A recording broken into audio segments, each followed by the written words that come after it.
Thank you, everyone, for joining us. We're just about to begin. All right, good evening. It is May 23rd, 2023. Welcome to the San Marino Unified School District Board of Education meeting. And here is your board president, Shelley Ryan. Good evening, everyone. Where am I? All right. So I'd like to call open session. It is 7:01 and call to order.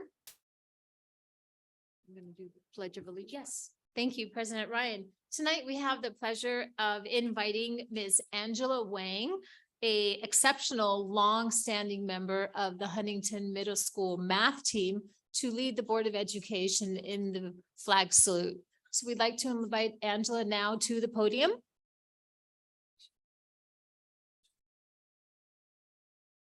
Thank you, Angela.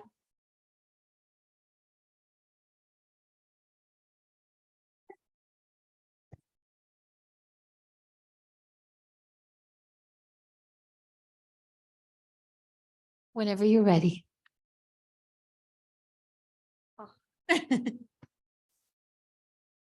Please stand.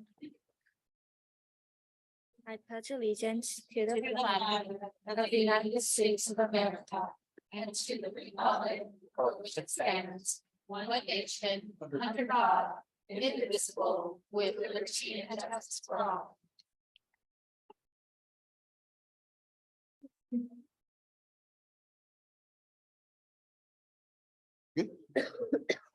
Angela, thank you so much for joining us. And I know we're going to see you again a little bit later tonight.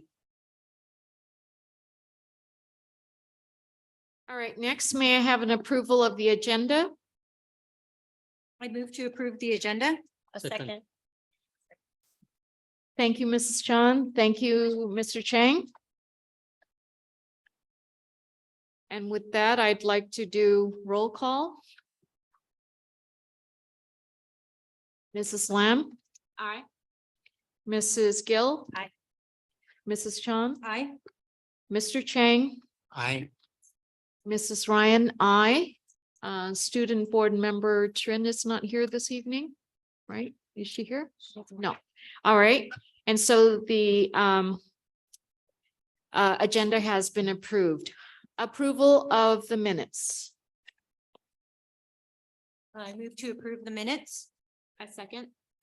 Thank you, Mrs. Chan. Thank you, Mrs. Lamb. And with that, is there any discussion on the minutes?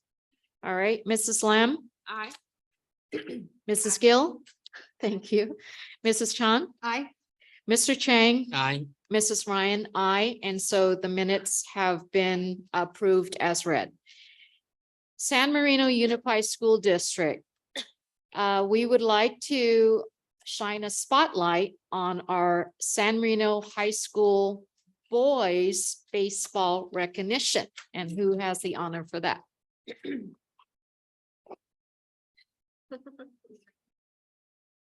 I'm sorry. Oh, yes. We would like to call Coach Franklin up to the podium. I'm sorry.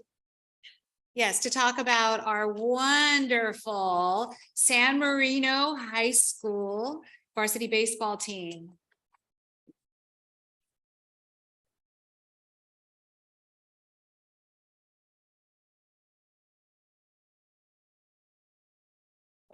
Thank you all for honoring us for a successful season. These boys honestly put in all the work, starting for some of them right when football ended, within a day after football ended. Some of them that strictly play baseball a little bit longer. And I mean, it just shows that they set a goal on having the success that they had this season, and they accomplished it through the hard work that they put on the field, off the field, everywhere. I mean, I'm proud of them. I know all their parents are proud of them. I know they're proud of each other. And I just want to thank you all for the support that we saw through the season, especially getting later in the season. Those stands are packed, and it made playing those games a lot of fun. So thank you all for allowing us to be a part of that, and for you to be a part of the success we had. So thank you. All right. Wow.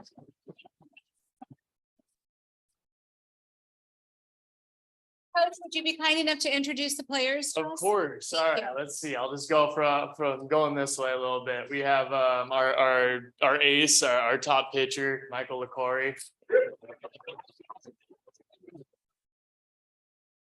Going to be furthering his baseball career with his twin brother, who's actually not here tonight, at Hendricks College. So that'll be awesome for you all to kind of see how their careers progress beyond high school. We have our center fielder leadoff guy, Tyler Giddings, right here.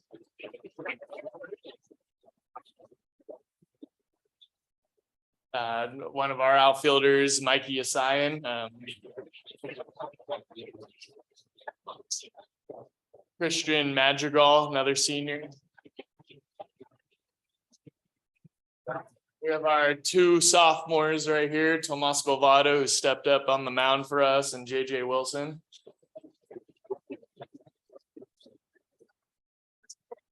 Senior Trevor Anton. Junior Coleman Morning, he has a on the football field. Senior Truman Koch. Junior Sid Dannenhauer. Senior spark plug Riley Short. Senior Nico Asaguera. Junior Ryan Park. And another senior that's going to be playing some more baseball next year at Glendale, Kyle Lee.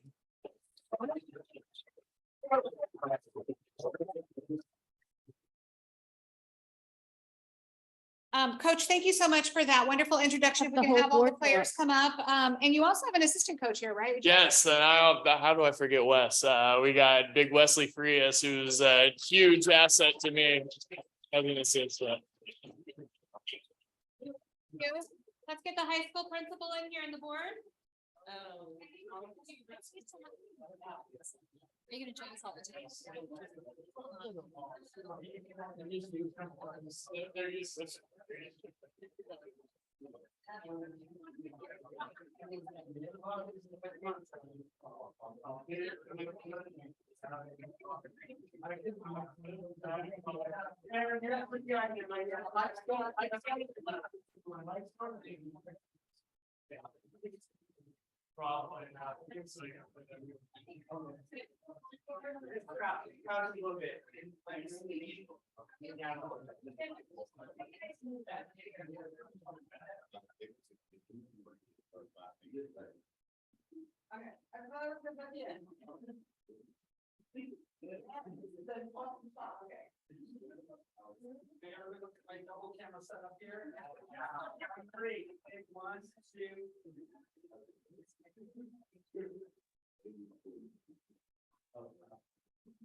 Congratulations to you guys, you guys are rock stars. You really made us so proud of you this year.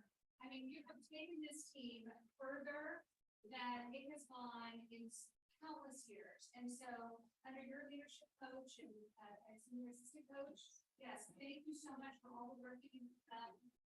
And you guys are amazing, stellar athletes, and congratulations to your success this year. You made it.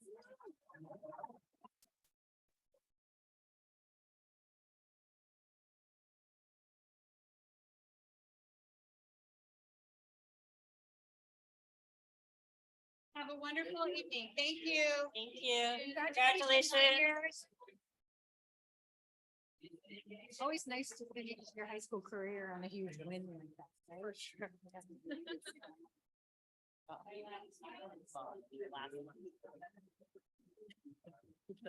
Gotta stop. I know, it's unfortunate. It feels good. A while. I think just a win. Oh, it's so good. It was so good. It was so fun to go to those games.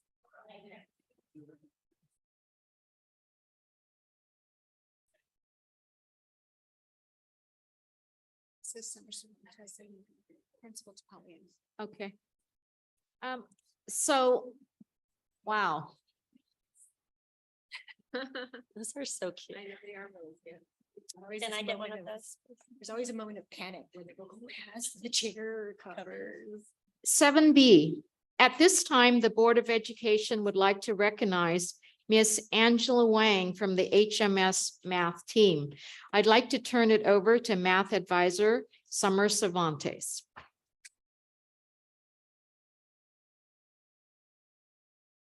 Good evening, everyone. Good evening. I'll help you out. Tonight, I have the pleasure of being here as a math team advisor for HMS and recognizing an impressive eighth grader, Angela Wang. Give me a minute because my eye has to transition. She is being recognized tonight for her achievements in math. However, Angela holds many other accomplishments. She is a young musician who has been playing piano since age 4 and also plays the violin. She has performed at the Golden Hall in Vienna and twice at Carnegie Hall. Wow. She has received several first places in the Southwestern Youth Music Festival and is currently the Chamber Orchestra's concert mistress. In Showstopper Dance for Ballet, she has received first place, gold, and platinum recognition. And she also adds chess champion to her list. Before I move on to Angela's specific math honors, I would like to share some reflections on Angela that were shared with me from her teachers. Every one of Angela's teachers that I spoke with mentioned the same traits when speaking of Angela. They spoke of her academic achievements and mastery, her humble and respectful nature, and each of them specifically highlighted her intellectual curiosity. The type of intellectual curiosity Angela possesses is what propels both scholars and lifelong learners forward into success. Her inquisitive nature expands to all areas of her study, and certainly to math. As a 3-year member of the math team, Angela almost always scores at the top in our frequent online and in-person testing. However, she is also always the first one to ask for the problems and their solutions in order to study the problems she missed, eager to explore and understand the why of her learning. This year, Angela's math accolades include top scorer for Arete Labs online competitions, awards for the Math Counts regional competition with a 2nd place individual finish and a 3rd place team finish, advancing to state. And the Aleph 3 competition at La Cañada, she took 2nd place in both the speed and problem solving rounds and 3rd place in the team round. She has scored an impressive 790 on the SAT portion of math. Finally, the award that I am happy to present to her tonight is recognition of her membership in the honor roll of distinction for the American Mathematical Association's well-recognized and respected test, the AMC-8. Angela's score was not only the top score of the over 30 talented math students at HMS who took the test this year, but she is singularly distinguished as being in the 1% of all AMC-8 test takers across the country. This year, over 74,000 students took that test. Wow. Please help me congratulate. Please help me congratulate current Fox and soon to be Titan Angela Wang. I know them now.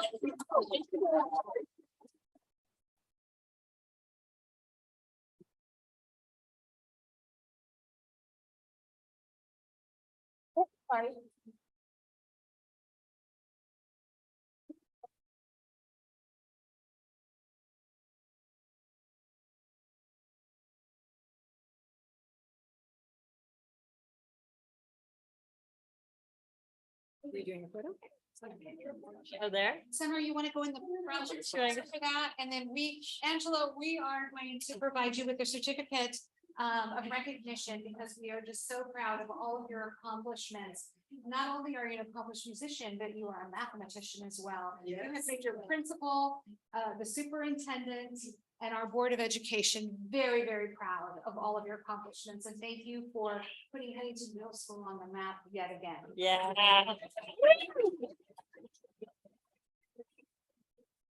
Okay, we're gonna take a photograph up here with the board. If you don't mind. We'll get Mrs. Cervantes and Mr. Topoli in the picture as well, right up front. Is your mom with you? Oh, is your mom? Yeah. Mom, are you proud of parents?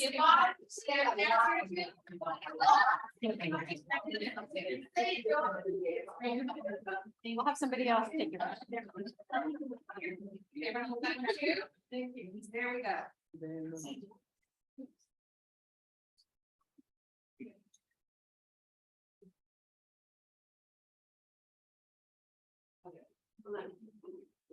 Okay, two cameras right here, two cameras, and camera 1, 2. Okay. This way. All right, this is Vivian's camera. Okay, make sure it looks gorgeous. Thank you. I promise. Thank you so much for doing this. Congratulations. On my board member thing, I have like just a little video of the hat parade in the fifth grade. Okay, I'll find it. To take the sound off though. I mean, just. Congratulations. There's nothing on it. Awesome. You're so I'll try. awesome. So sweet, yeah.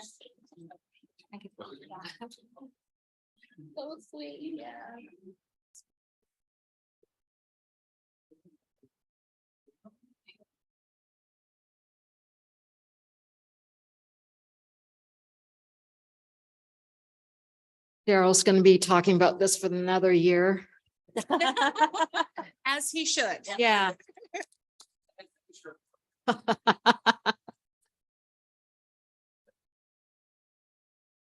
All right.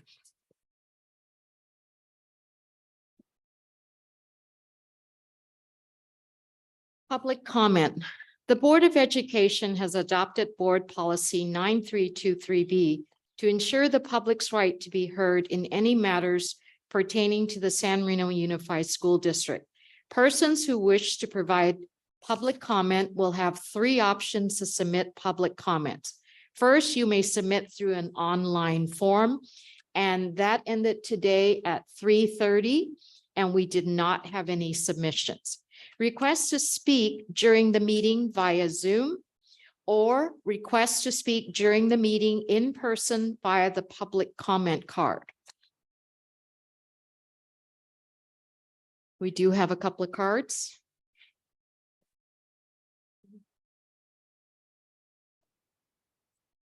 Thank you. All right.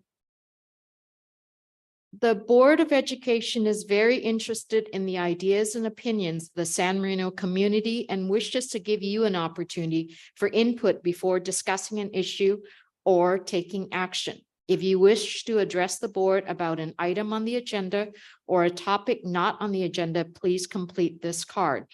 This was handed to us and the topic is not on the agenda. It's hands-on culture, be a scholar for a day. And I'd like to call up Miss Rosa Z and Miss Vivian Chan.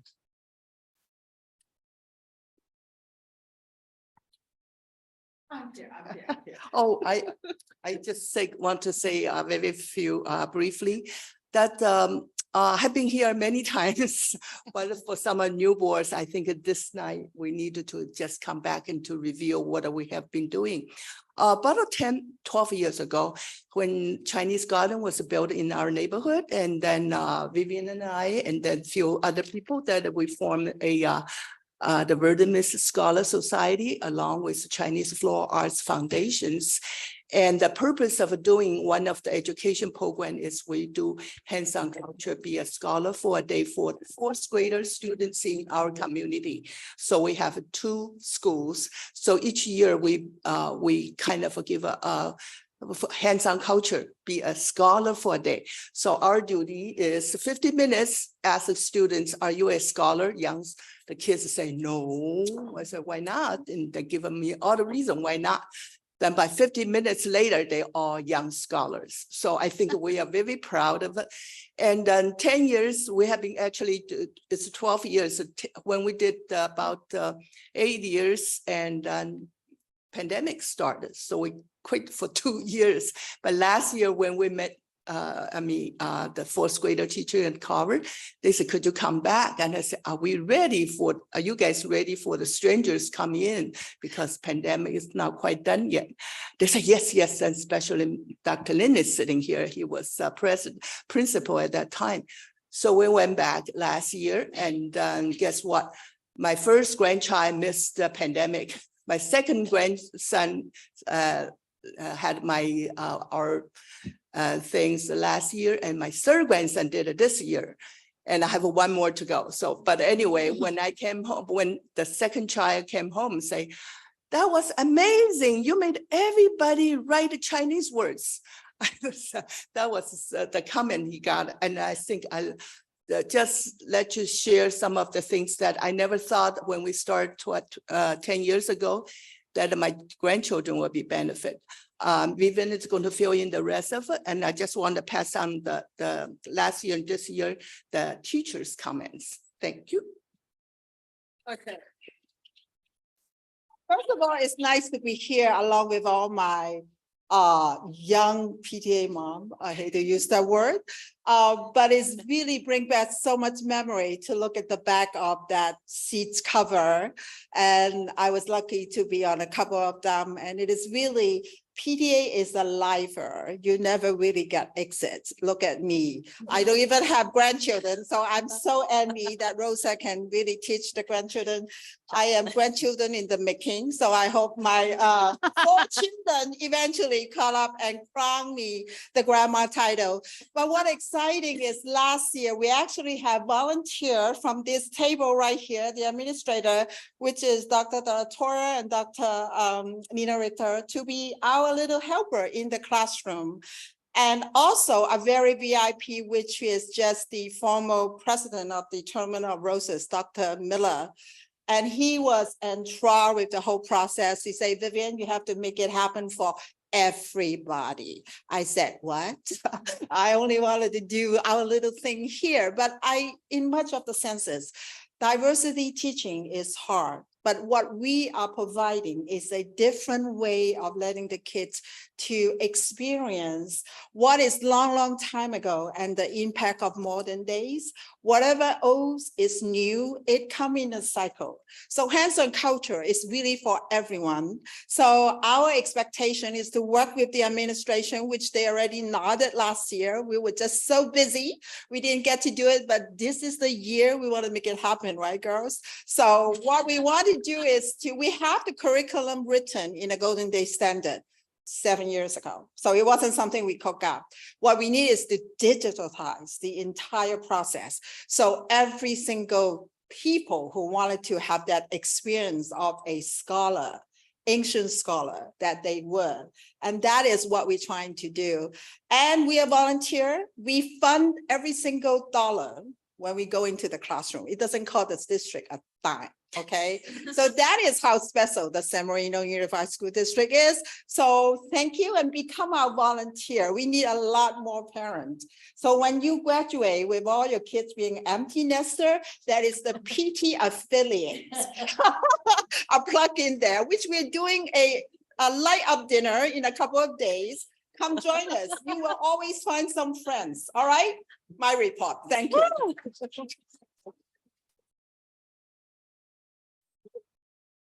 Thank you, Rosa. Thank you, Vivian.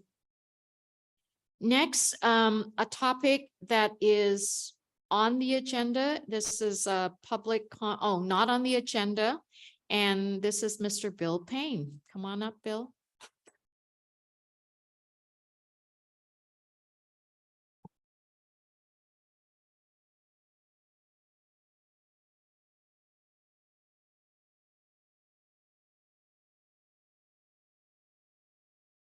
Thank you, President Ryan, School Board President, and fellow board members. I'd like to speak to you this evening specifically about the proposed relocation of the replacement Fiscus plaque should it all be approved. I'd first like to begin with the stakeholders that are here this evening. They're identified on that 1999 plaque, which is admittedly hard to read. So they might stand when I announce their affiliation and their name. Nicole Quadras, representing the city. Representing Rotary, Rob Fiedler, the current president. The City Club, Ed Tom, current secretary. And the Historical Society, Krista Lakin, current president. There are 6 slides that tell the story. 2 or 3 of them you saw the last time we presented.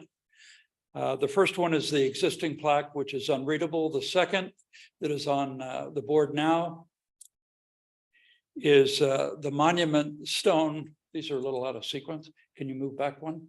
Thank you. Which to me, and maybe to some of you, looks like a glob of cement. And it's not in a traffic pattern, and it happens not to be in the location of the Johnson Well.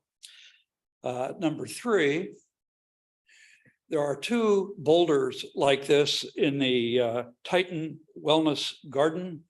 That project was completed in December 2000. And these really hold a plaque, position the plaque so that it can be seen, not looking down, but looking as you would face it. And it's big enough that people might stop and read it and reflect, which is the purpose of the plaque and the ceremony itself. The next slide, in Deverell's book about Kathy Fiscus, he mentioned that the actual Johnson 14-inch well that 3-year-old Kathy Fiscus fell into or hid in was located somewhere between the westerly end zone of the football field and the existing track. And you can see that that area is all in, I don't know where it's called, tartan or cork, but it's a synthetic surface. And Lauren Kleinrock says, I don't think you want to disturb that. So the next slide. This may, where that drain pipe is, may be, and it's really just a guess without some sort of a survey, where the Johnson pipe well was.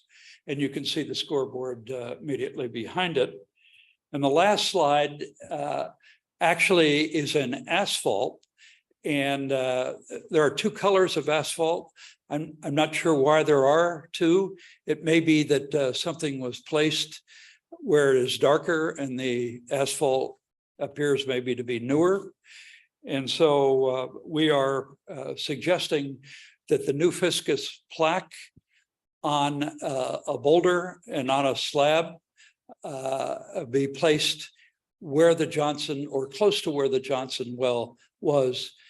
It doesn't disturb the tartan track, which would be at the base of the scoreboard. Thanks very much.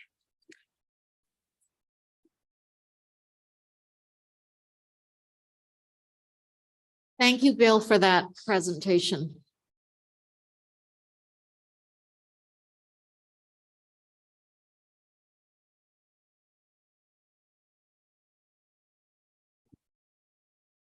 All right. Next, we have the consent section. Do I have the public? Oh, sorry, go ahead. Thank you, President Ryan. We'll go ahead and pause for 1 minute to take requests to speak for the attendees that are online. If you'd like to make a request to speak regarding matters that are not on the agenda or on items that are in the consent information, as well as the action items of the agenda, please press the raise hand icon or dial *9. Dr. Choi, how many people are on Zoom? Currently, there's 1 attendee. Thank you. All right, no pressure. Who is it? Because Lauren's here. Lauren. Are you on Zoom on your phone? Do you have any comments? Lauren?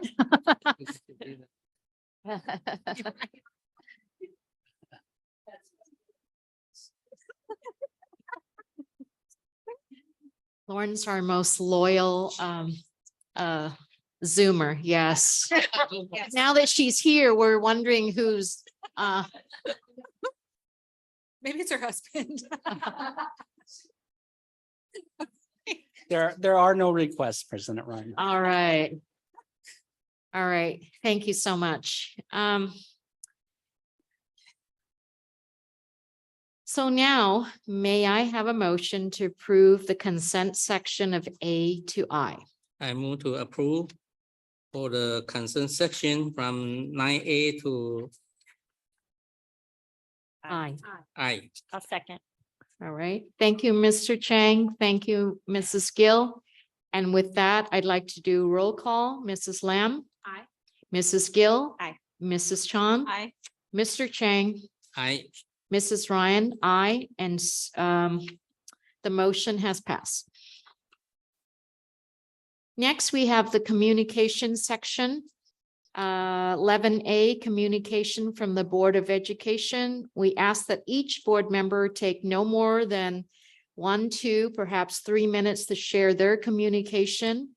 And we'll begin with Mrs. Lamb. Thank you. On May 16th and 17th, I attended the Masters in Governance School Finance Program training. And on May 18th, I attended the Partnership for Awareness Board meeting. I am serving as the Carver liaison on that, so I'm very happy to share. Mental and emotional health is very important to everyone's health, so I'm very happy to be on that board. Thank you. Thank you, Mrs. Lamb. Mrs. Gill. So I just want to say I'm so proud of all of our students for getting through almost a full school year, and they've just worked so hard. And so this past week, I went to all of the in and out, all but one of the in and out PTA meetings, and saw the old boards, hand over the baton and the gavel.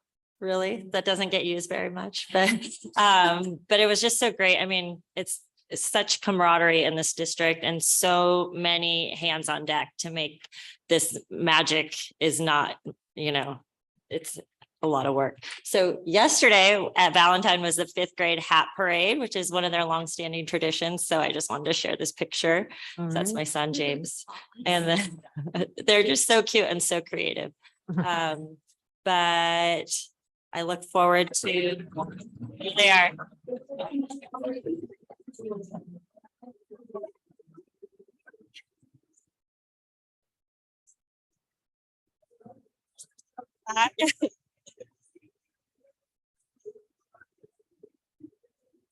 So anyway, I just thought it'd be fun to just see some of our students, and I look forward to Light Up tomorrow night and all the graduations coming up this week. So thanks. Thank you, Mrs. Gill. All right, Mrs. Chan. Thank you. I just wanted to report a couple of things to the board. So Loxta had their election, and Tina Fredericks Wu was reelected to serve as president for the next year. And I attended the LACO Budget Perspectives Workshop on the May Revise this morning. And then the facility advisory meeting. Oh, and I have little handouts if anybody wants them from that. And then the facility advisory meeting, we were able to ask more questions with LPA, which the board approved at the previous meeting, and they shared about the facility master plan to serve as a visionary long-term roadmap, as well as the opportunity to explore funding for it over the next decade and beyond. I think it was important for them to make a distinction that whatever they came up with wasn't necessarily going to be something that the community was going to fund in the next 5-10 years, but that it was really serve as a long-term roadmap. And to that effect, they plan on engaging with all of the stakeholders through many modes of contact and meetings like plan meetings, steering committee, stakeholder groups, town halls, board workshops. And the facility advisory committee also is waiting for more analysis from the M&O director Cardenas about Facilitron and appropriate facility use fee schedules. attended as well with Ms. Gill, the PTA meetings, the senior events, the performing arts, the district breakfast. So fun, so much going on, needing to consult my calendar of what I'm doing. But it was just great to be able to celebrate all the students and see what's coming up sort of in the future. Our kids are doing amazing, amazing things. Thank you, Mrs. Chong. Mr. Chang. May 11, I step in for the facility advisory committee for the board president. And then May 12, I see the game for the baseball. It was a wonderful game, but unfortunately, the next game we are fair. But still the best team for the last 10 years for the San Marino High School. And then at the night, I attend the pop concert, enjoy for the HMS and SMHS, the choir presentation. And May 17, I also attend the San Marino High School the band and the orchestra. And May 19, we have the school district host the end of the year breakfast at the San Marino High School cafeteria to appreciate for all the teacher and the staff. And May 20, I attend the San Marino City Council Kevin Lowe wife memorial service. We always miss for the Wendy Lowe. Yeah, they are very dedicated to the city and the school district, and also is a big donor. And May 21st, Sunday night, I want to share with everyone because the last year I connect the composer Nat Wang, and he became the 1 year musician for the Huntington Library.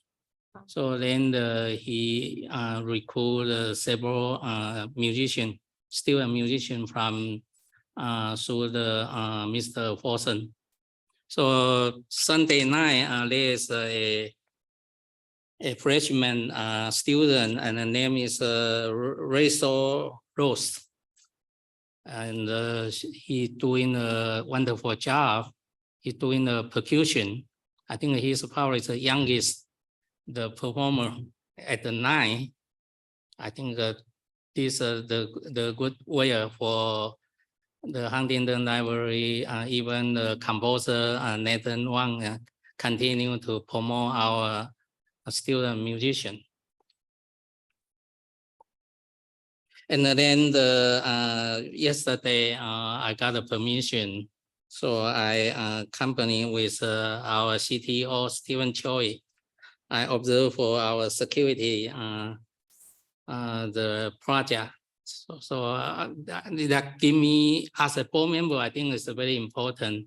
So I understand actually security is very important, and when we implement the new technology to protect the student, we need to know how they work and what can be the result to help for the school district and the Forsyth School. I think this is a wonderful idea. Thank you for Dr. David Torrey and Dr. Stephen Choi. And then today we have a San Marino Unified School District retirement ceremony. We honor the retired teacher. Thank you. Thank you, Mr. Chang. I continue to meet with Dr. Delatorre on a weekly basis. Thank you, Linda, and thank you, Jennifer, for always making time for me. And so we get together and we meet on agenda items and things of import. On May 19th, staff breakfast at San Marino High School. And also there was SMTA's announcement of our Teacher of the Year from our special education, and she is inspiring, as well as our custodian from CSEA, who we honored in recognition of member of the year. I want to take a moment and thank Jason Kurtenbach for his tireless work in putting the breakfast together, and then backing that up on that evening on a senior night. Thank you, Jason, for all you do to make it so special for the students. And then on May 20th, I joined Dr. Linda Delatorre as well as Mr. Chang in honoring and celebrating the life of Calvin Lowe's spouse. She was wonderful. There was such a tribute to her, and also just a recognition of what that family has contributed to our community. And today we also celebrated several retirements. Don't know what we're going to do with all of our retired teachers, and Bring them back as subs. Linda already has ideas. Okay. With that, Dr. Delatorre, you've got the next. Thank you, President Ryan, and members of the Board of Education executive team. And we miss our student board member tonight, but she's got lots of things going on to prepare for her graduation. So we understand.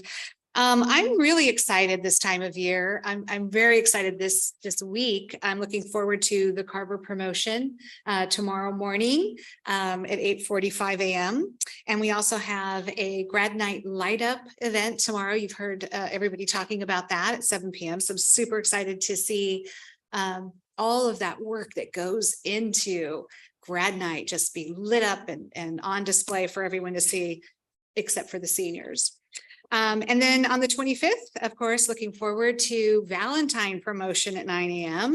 And later in the evening, we have the Huntington Middle School promotion, which is very exciting. And then on the 26th, of course, 6 p.m., right, Jason? We have the San Marino High School graduation.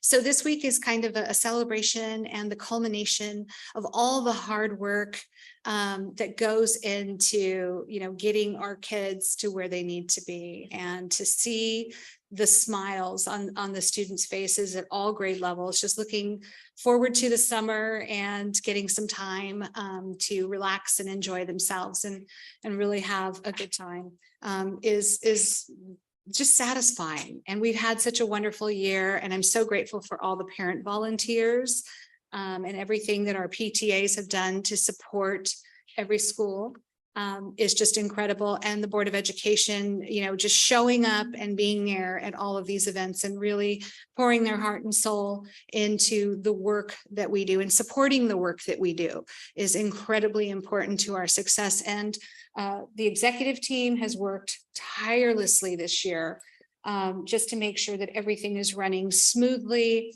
And I'm so incredibly blessed to have the caliber of principals that we have in this school district.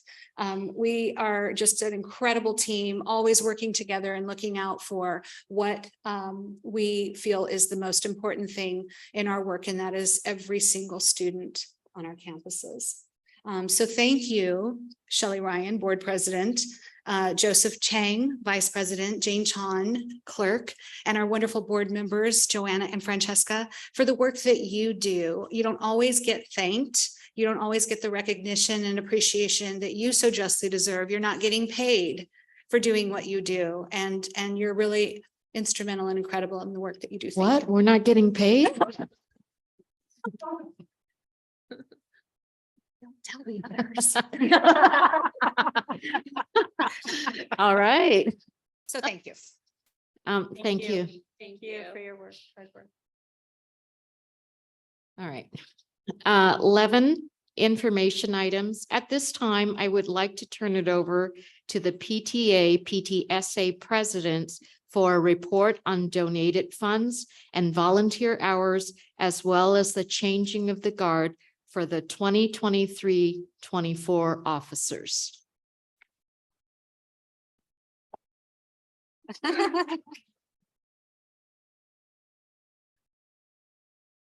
Good evening, President Ryan, members of the school board, Dr. Delatorre, and the executive team. As council president, I am privileged to have the best unpaid job in town. representing the many dedicated volunteers of the San Marino PTAs. This has been a year of reawakening new ideas, and as a PTA, we have been excited to support and highlight these efforts alongside you all. I am pleased to present our year-end report, starting with our total number of volunteer hours. During the 2022-2023 school year, throughout all 4 units and council, our members volunteered 143,828 hours.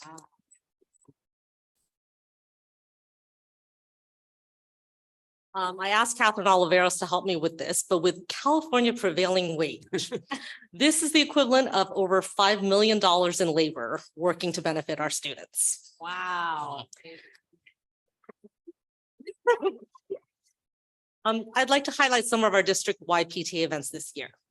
Janice Seguimoto and her committee ran a tremendously successful PTA Reflections contest. The theme this year was Show Your Voice. And if you were in this room in November for our return to in-person showcase, you would have definitely seen and heard some remarkably talented and excited young people running around here with their voices. Several of these students were recognized at the first district level, and 3 moved on to the California State PTA competition, where one Kaylani Cooper took first place in middle school interpretive photography. She said of her art, it was a piece of work, I should have brought a picture, with her face facing forward, looking a little sad, but as it turned to each side, you would see it change and get more emotional as it turned. And she said of her art that as you look further to the sides, it becomes clearer to see my emotions. I can express feelings more easily when I'm turning away from the camera and focusing on myself. So we as a PTA are so proud to have open opportunities for students like Kaylani to explore these sides of themselves beyond the classroom. Earlier this spring, we also honored some extraordinary contributors to our PTA with the Honorary Service Awards at our Whole New World Founders Day event, which returned to our traditional indoor ceremony at HMS. Organized by Yvonne Chang and Christine Hyun Song, this night highlighted the remarkable volunteer spirit that makes our PTA unique, including 2 continuing service awards to Jennifer Park and Catherine Oliveros. Beyond these big events, I want to acknowledge the quiet and important work of our outgoing council. This is a team of volunteer superstars and veterans who needed very little presiding by me to get any job done. I want to thank these 4, she's sitting there, 4 smart, hardworking, funny, and kind PTA unit presidents. They have made this year just a phenomenal joy. So thank you all. I want to welcome the incoming 2023-24 PTA Council Board, which includes our first VP of Training, Janice Seguimoto, second VP of Founders Day, Ryan Zanotti, third VP of Calendar, Carmen Vishwanath, Recording Secretary, Jane Chan, Corresponding Secretary, Ellie Helmy. My secretaries both showed up today. Treasurer, Dania Sigler, Financial Reviewer, Andrew Chan, Historian, Mandy Saber, and Parliamentarian, Becky Watlington.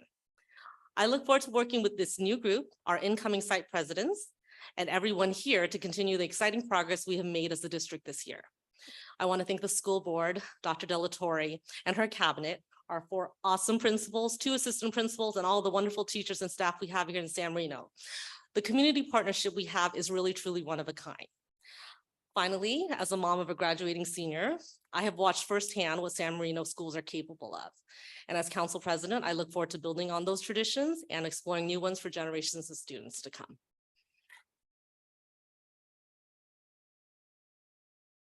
Turning it over to our elementary school presidents, you guys can decide.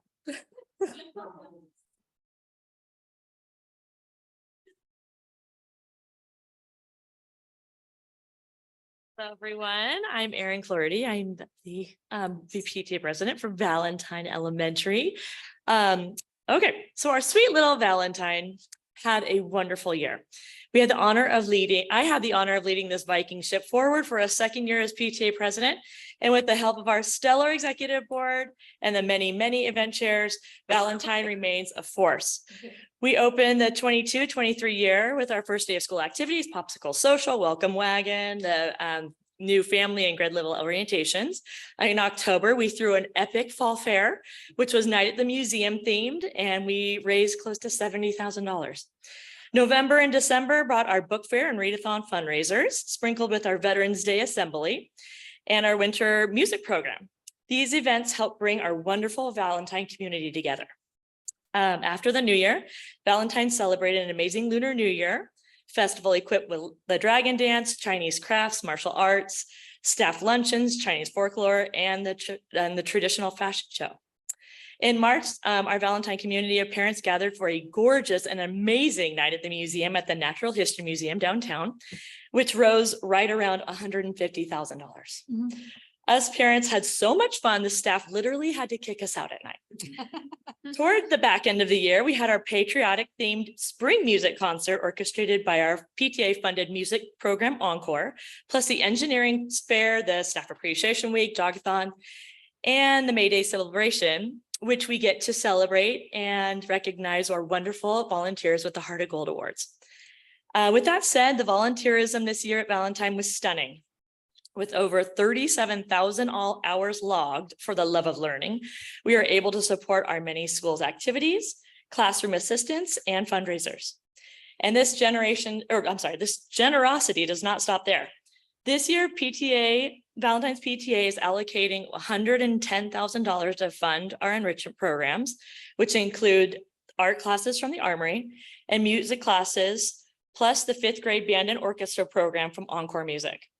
Further, we are allocating $92,503 to fund 1 health clerk, 3 lunch aides, and 1 part-time librarian on campus.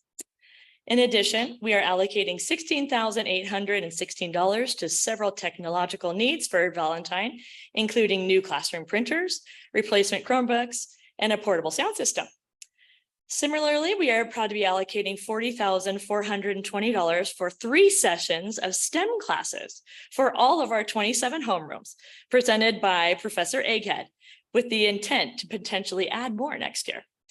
And our final allocation will aid the kindergarten playground grass area. We are looking to resod and replace the grass sections that flood with a non-toxic turf as agreed upon by the PTA to the tune of $219,000, which leads us to a grand total of $479,240 allocated for this year. Wow. And since we're on the topic of giving, it gives us pride to have raised nearly $24,000 in teacher wish list funds as well. It is clear that our community admires and adores our teachers so much. And we have simply the most gracious and generous families who care tremendously about their children and experiences and enrichment that to this school. And it is truly remarkable. Thus, also, it is my sincere pleasure to introduce next year's PTA president for WL Valentine Elementary, Mrs. Carol Ann Wong. She is a veteran to the PTA, and I speak for myself and everyone at Valentine when I say we are so comforted that the school will be in such capable and knowledgeable hands next year, and the 2023-2024 school year is going to be fabulous again. Thank you.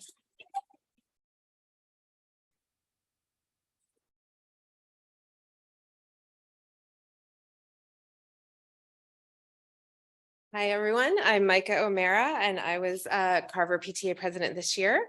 This year at Carver was a year of blending old traditions with new beginnings and reconnections. We brought back our Carver Rocks theme, supported by Stuart.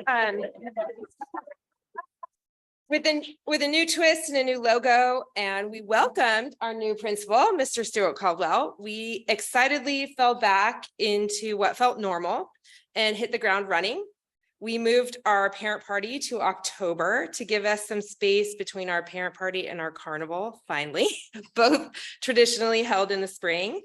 The new date was extra work for our chairs, but they embraced it, and we had a magical outdoor music festival event that raised nearly $130,000 and brought our Carver parent community closer together to start the year. We held a Fun in the Sun Carver Carnival to end the year, and we offered countless programs in between. We changed our jogathon fundraiser to a dance-a-thon, which was so fun that it felt like a program. And a big shout out and thank you to all our Carver teachers and staff for helping us to make that happen. At our last PTA meeting, I provided a summary of all our events and PTA funded programs to our association. It was so long that it took 2 pages. Don't worry, I'm not going to list them all here. But we as a PTA are very proud of the enrichment we are able to provide our Carver students this year. From book fair to science fair, from mariachi assemblies to books and yoga at the library, from bike rodeo to Lunar New Year, and of course, our music, art, and library programs. The Carver PTA had a successful year. Thank you to the generosity of our Carver family, our Carver communities. Our volunteers gave over 40,000 hours to PTA activities. We raised over $280,000 after expenses from our major events.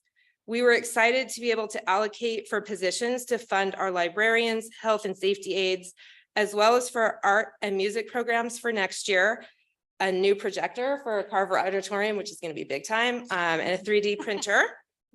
And we look forward to partnering with our parents, teachers, administrators, and the district to do another substantial allocation in the fall. Partnership, dedication, and community are some of the things that make our district so special. So please allow me a moment to say thank you to everyone in this room for your support this year. Not an event went by that you didn't attend. We and the students do notice. It's been a pleasure to work with you, and serving as PTA president has only made me love Carver and all of our schools even more. I know that our incoming president, Lena, and her team will carry all this forward next year.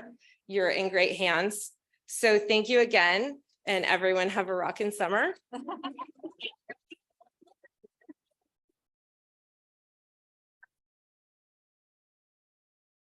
Before I give my speech, I still have my Carver Rocks keychain that I bid on at my first ever San Marino parent party. I don't want to say how long ago.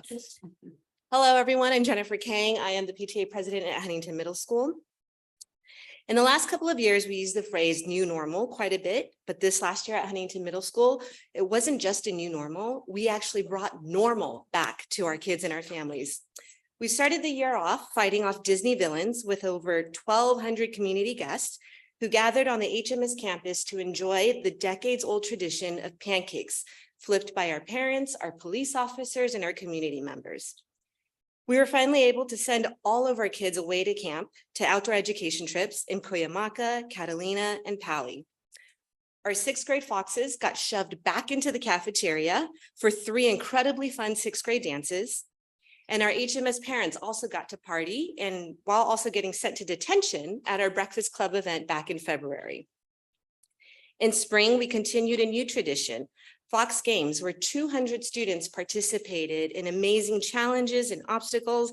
And who knew that the Barth, when you guys all voted on it and decided to build this, that Barth Athletic Complex could fit 6 in large inflatable bounce houses. I did not. The chairs walked in and said, "We can do this." She's an engineer. She said, "We can do this." I'm like, okay, if you say so. In between all the fun and partying, the PTA supported our kids with noontime fun activities ranging from water play to a holiday photo booth to just recently a beach ball frenzy. Of course, we didn't forget our teachers and our staff.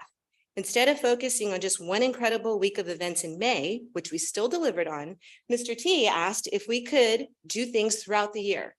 So each month we offered something. We did a sweater weather lunch right before the cold weather.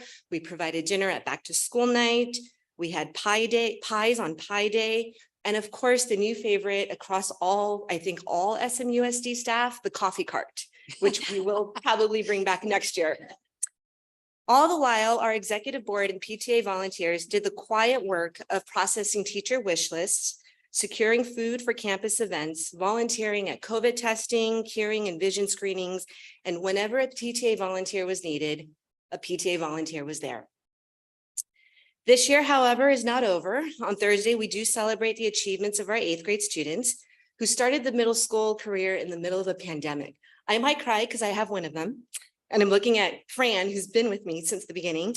When 6th graders are supposed to be meeting new friends and learning how to use lockers, and when 6th graders are supposed to be meeting new friends and learning how to use lockers, these kids were learning to play musical instruments online, learning to navigate going from class to class online, or even how to turn in homework online.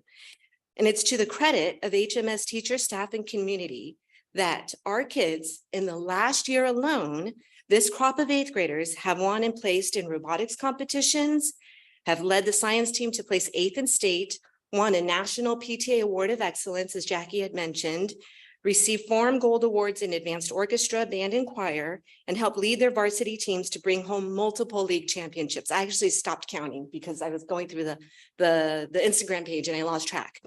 And then, of course, there was Angela Wang, who you just all heard about, an 8th grader who started middle school in the middle of the pandemic.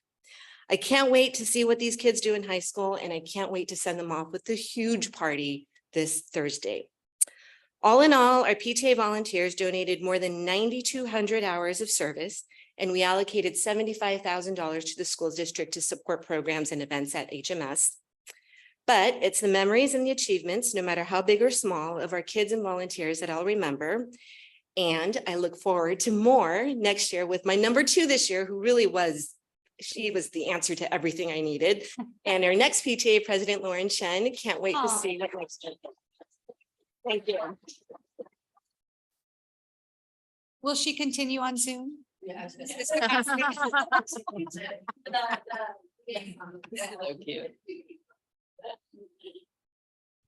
Good evening, Board President Shelley Ryan, board members. I know the student member Kelly is not here, and the executive team. And I'm sorry, Superintendent Dr. De La Torre. I'm Nicolette First, this year's PTSA president. San Marino High School and the PTSA had a great year under the leadership of our principal, Jason Kurtenbach. His guidance and positive attitude made the year run smoothly, and I admire his commitment to San Marino High School and our children. SMHS PTSA kicked off the school year with a fantastic California Love parent party at the beautiful Angeloff Single home. Parents gathered to enjoy an evening out while raising money for the high school. With the money raised at the parent party, PTSA allocated funds to support robotics, equipment for our athletic trainer, new classroom projectors, update and repaint campus murals, a shade structure for the boys and girls tennis, new camera equipment for yearbook and journalism, and assisted in purchasing a Titan Spirit inflatable that will be used at school and sporting events.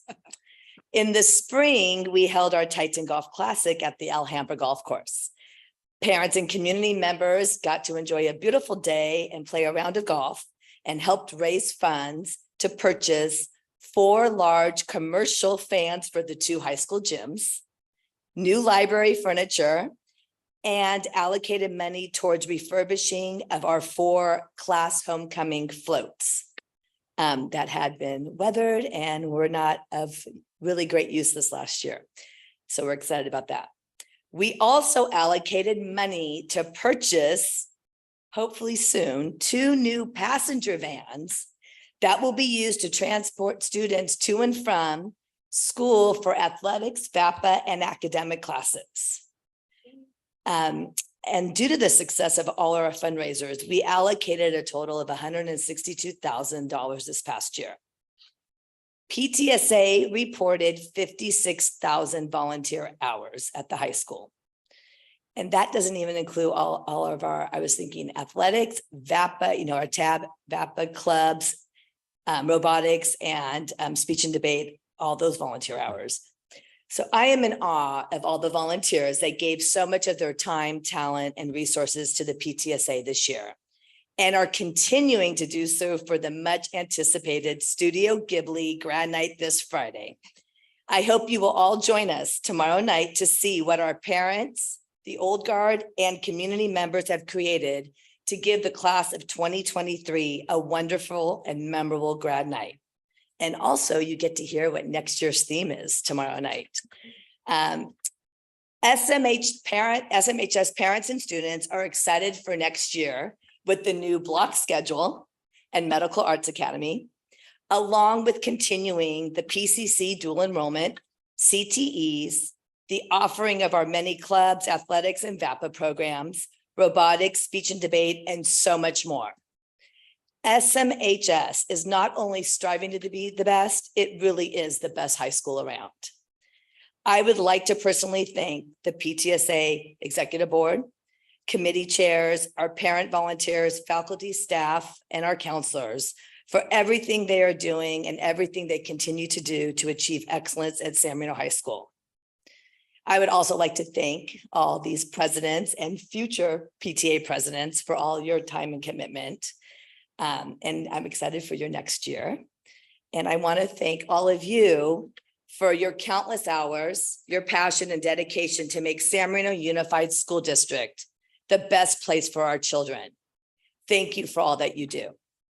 And I'd like to have you all please join me in welcoming our incoming PTSA President, Lisa Wang. SMHS PTSA is going to be in great hands under her leadership. She is already working hard planning for next year. Her experience and knowledge are going to set the way for a very successful year. Go Titans. Thank you.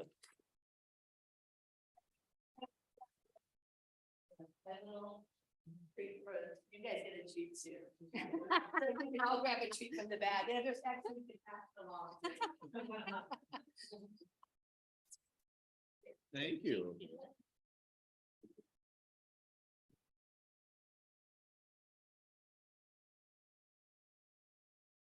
Thank you. Ooh, M&Ms. Oh. Nice. I open them. Vivian, that's so sweet. Thank you. Mike and ice. Thank you. Need one? Very cute.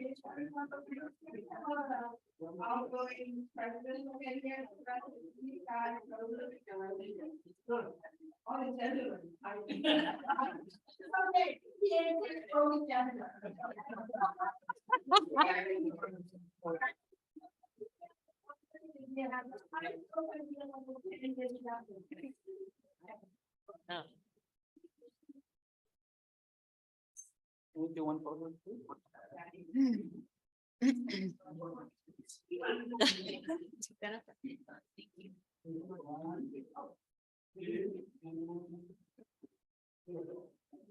Congratulations. Congratulations. They're like, what are we I doing? know. That's one. Lifetime commitment. No take backs, no take backs. Thank you so much, PTA and PTSA presidents, for your report and the donated funds and reporting on the volunteer hours. I think it's safe to say on behalf of the board, without all of you guys, we could not do what we do. And we love doing it for the children, but we just love what PTA and PTSA does for us. So thank you. At this time, I would like to turn it over to Superintendent Dr. Delatorre for an update on district goals. This is our 2022-23 district goals update. Dr. Delatorre. Thank you, President Ryan, members of the Board of Education, executive team. This evening, I'm just going to provide the Board of Education with a brief update on your 2022-23 goals, starting with the timeline. Next slide, please. I wanted to talk with you about the timeline because it's really important to note how the process works every year. And so on August 1st, 2022, the superintendent and Board of Education met to engage in goal setting that was facilitated by the California School Boards Association. During this meeting, there were 4 major goals that were established by the Board of Education.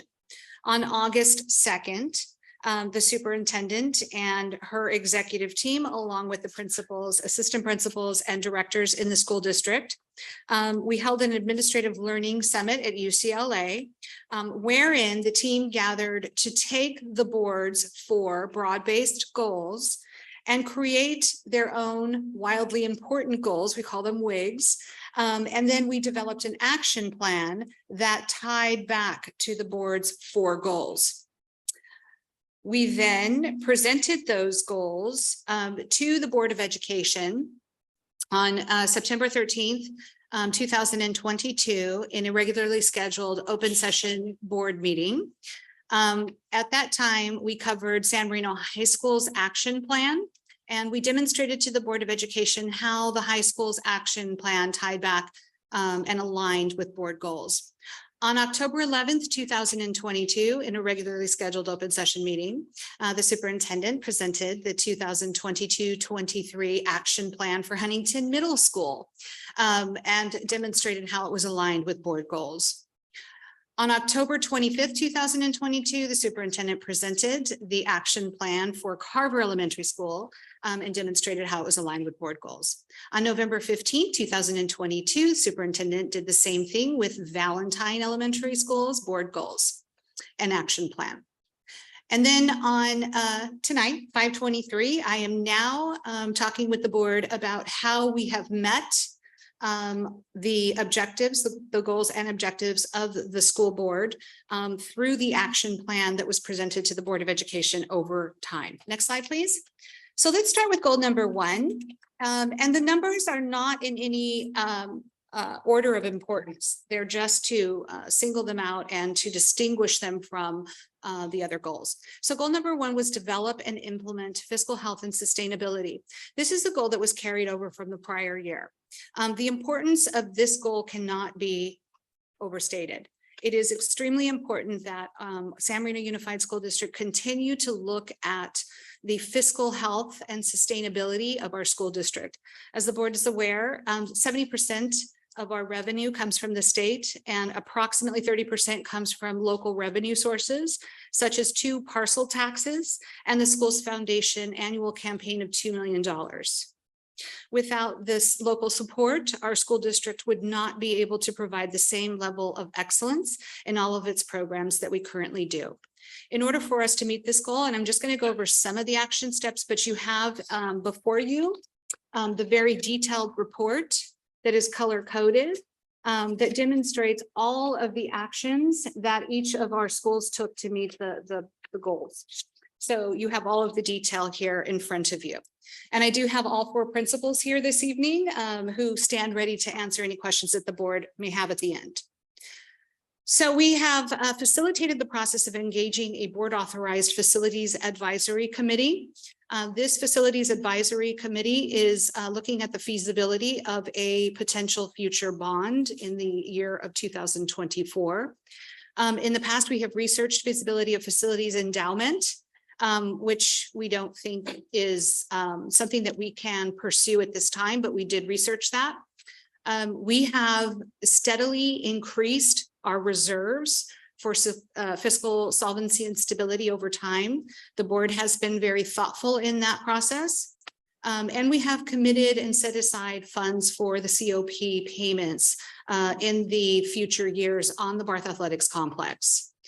Recently, we distributed information to the public on Measure R, including the accountability report, which was very detailed, so that the public is familiar with how the funds for Measure R are being used by the school district, so that when we approach a campaign to renew Measure R, the community will be familiar with what Measure R is and the value that Measure R brings to our school district.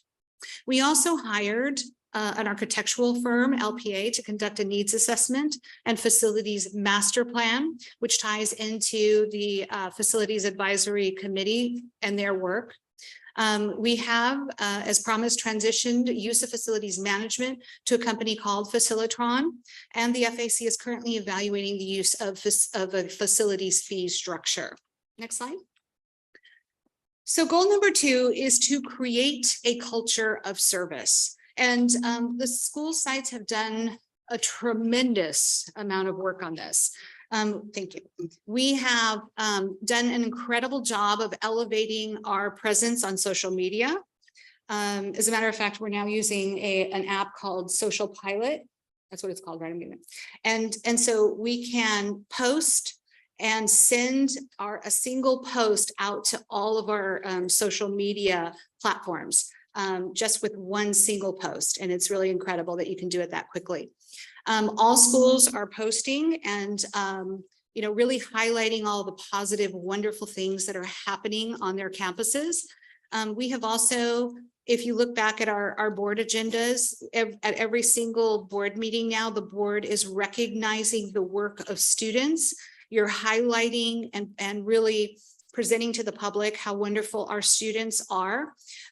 We have a student who comes and leads us in the Pledge of Allegiance every time that we have a board meeting. So it's really a more student-centered approach to the work that we do, which in essence creates a culture of service.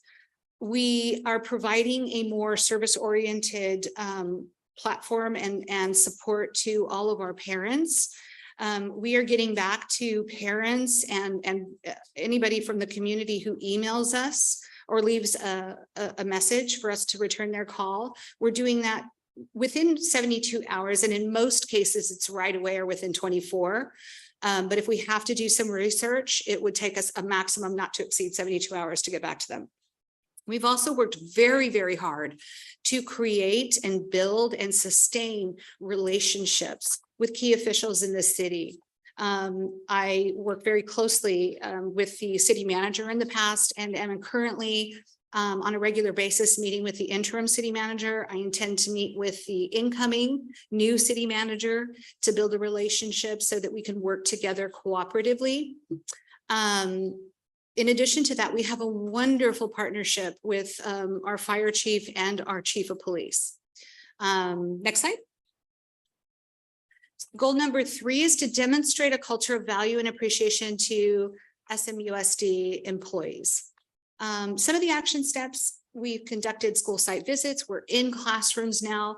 There is a greater frequency of administrators pushing into classrooms, connecting with teachers and students, supporting employee of the month recognition. You look at our boardroom wall over there and you see the faces of the employees who are currently being recognized for their service at each of the schools. And that was not something that we had done previously.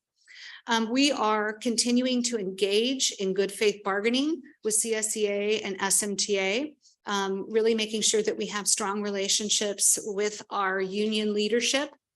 We have invested a tremendous amount in professional development for all of our employees and administrators. So that has been a really important component. We have worked to provide a safe and a positive working environment. So we're really working on culture. We want to make sure that our employees and our students have a safe place to engage in the process of learning. We have continued to provide a very competitive salary and benefits package. We are right where we need to be as a school district of our size in the Los Angeles County area in terms of our ability to recruit and retain the best and the brightest. And then we really enhanced the manner in which we highlight our Teacher of the Year. We have asked our Teacher of the Year to speak at the opening breakfast and at the closing breakfast, where we announced the incoming Teacher of the Year and Classified Employee of the Year. And this has been a wonderful way for us to demonstrate the value of being named Teacher of the Year in San Marino. And we asked that individual to speak on their experiences as a professional educator in our school district. It's very inspirational and it really elevates that award and recognition. Next slide. And so goal number 4 is to produce high quality global citizens. And by that, the board wanted us to increase the social awareness and competency of each student, to develop and offer high quality programs, to make sure that we're achieving success in all 4 of the A's, academics, arts, athletics, and activities, to engage in deep learning opportunities, to create opportunities for increased social awareness and competency, provide robust counseling services, engage in opportunities for real world experiences, and to enhance our CTE and dual enrollment.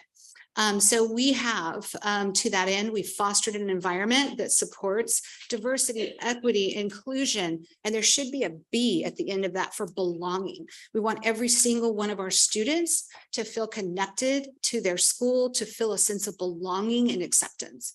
And I think we've worked a lot on that. We have wonderful wellness centers at both middle and high schools. We have social emotional learning opportunities and curriculum being integrated into the education that our elementary students are receiving. Second Step is the name of that curriculum. And we have provided enhanced opportunities for social awareness and competencies. You heard tonight several different people talk about events that we've had on our school campuses. Carver Elementary, as an example, had the mariachi celebration. We've had celebrations of the Lunar New Year on the campuses. We are really making sure that our students are culturally sophisticated and aware. We have enhanced the number of PCC dual enrollment courses that we have. As a matter of fact, at the start of the next year, San Marino High School will have more dual enrollment courses. Is that correct, Mr. Kurtenbach?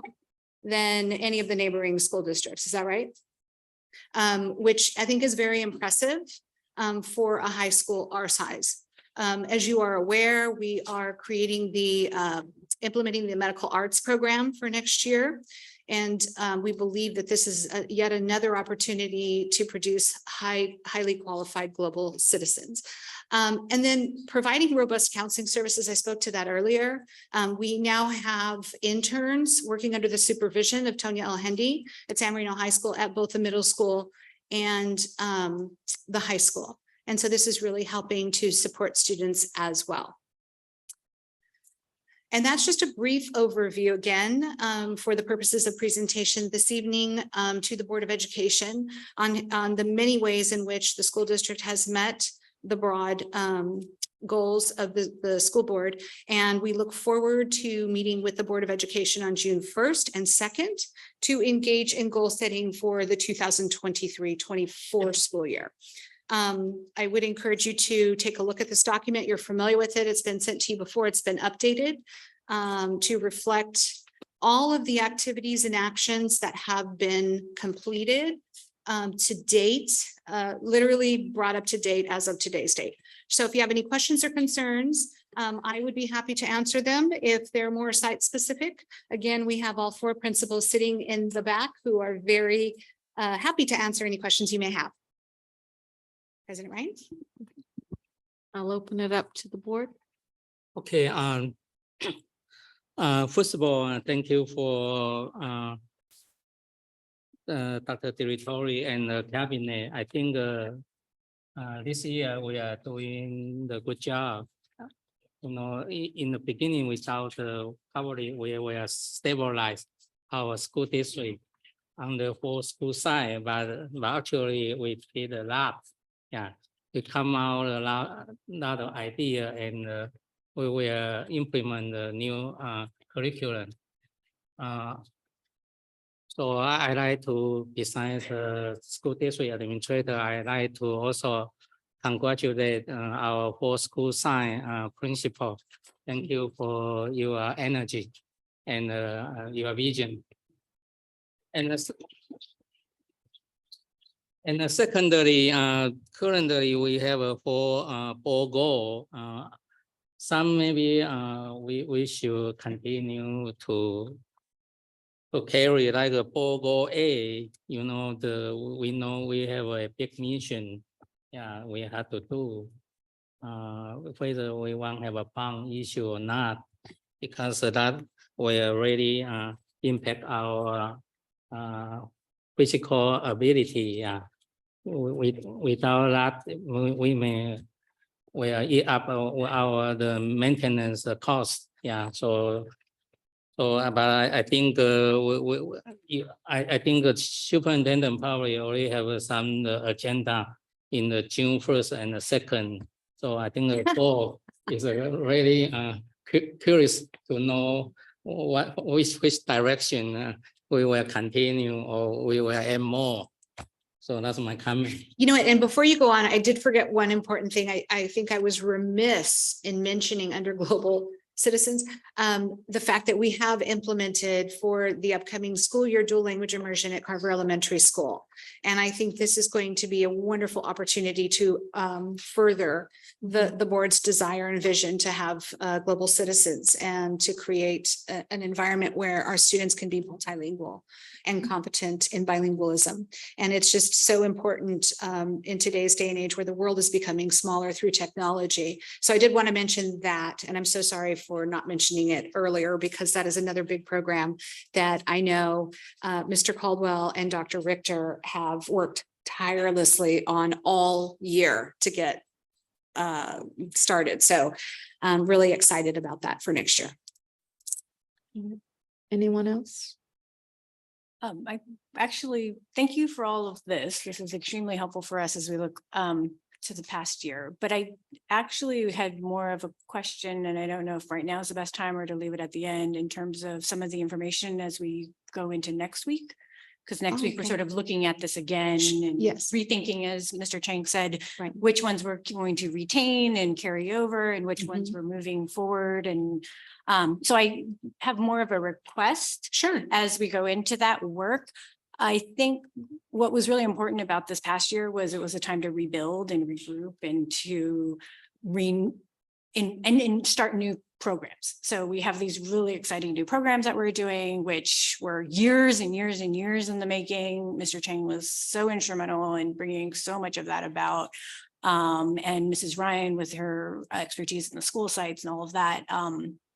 So my request would be for next week, as we're going into looking at what the board wants to consider, I would really love to have sort of the data in front of us from this past year.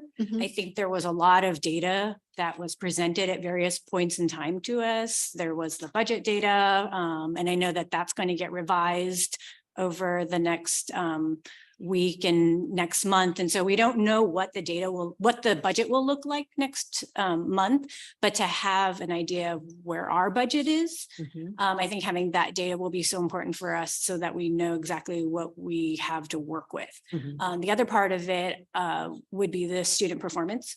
Having student performance data in terms of multiple metrics of testing from CASP, iReady, GPAs, course pass rates at the high school and secondary level. I'm throwing all of this out there, not saying that all of this has to be put together immediately, like now, but just to give us snapshots, to give us a sense of what we're really looking at as we think about what our students' needs are going to be in the coming year, so that we can really come from a place of being informed by the data as we make our decisions. Another issue I'm very concerned about, which Ms. Lamb alluded to earlier, is the social emotional issues.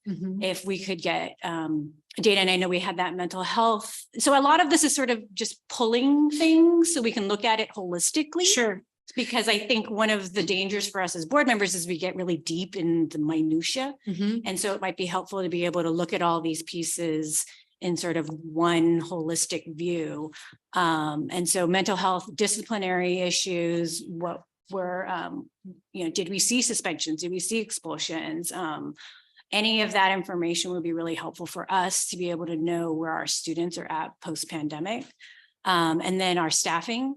What are we looking at? What are the projections for substitutes? Where are we at in terms of hiring, or where are we at in terms of replacing some of our retiring teachers? And how does that staffing look for us in terms of where our teachers and our staff will be? And then I think student performance in terms of colleges. I know that that's some of the information that we're probably going to get next month.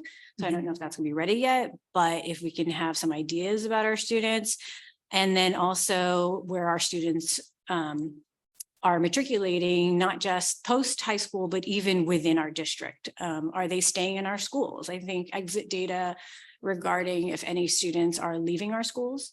What are some of those reasons? What do we really need to be thinking about? I think our principals did a phenomenal job of retention with a lot of our students. Yes, they did. I mean, like seriously, they did. I think this is This is like the most exciting time that I think our students have been about moving up as opposed to being just so nervous and freaked out by it. But I think there's a lot of excitement to move up to the next level.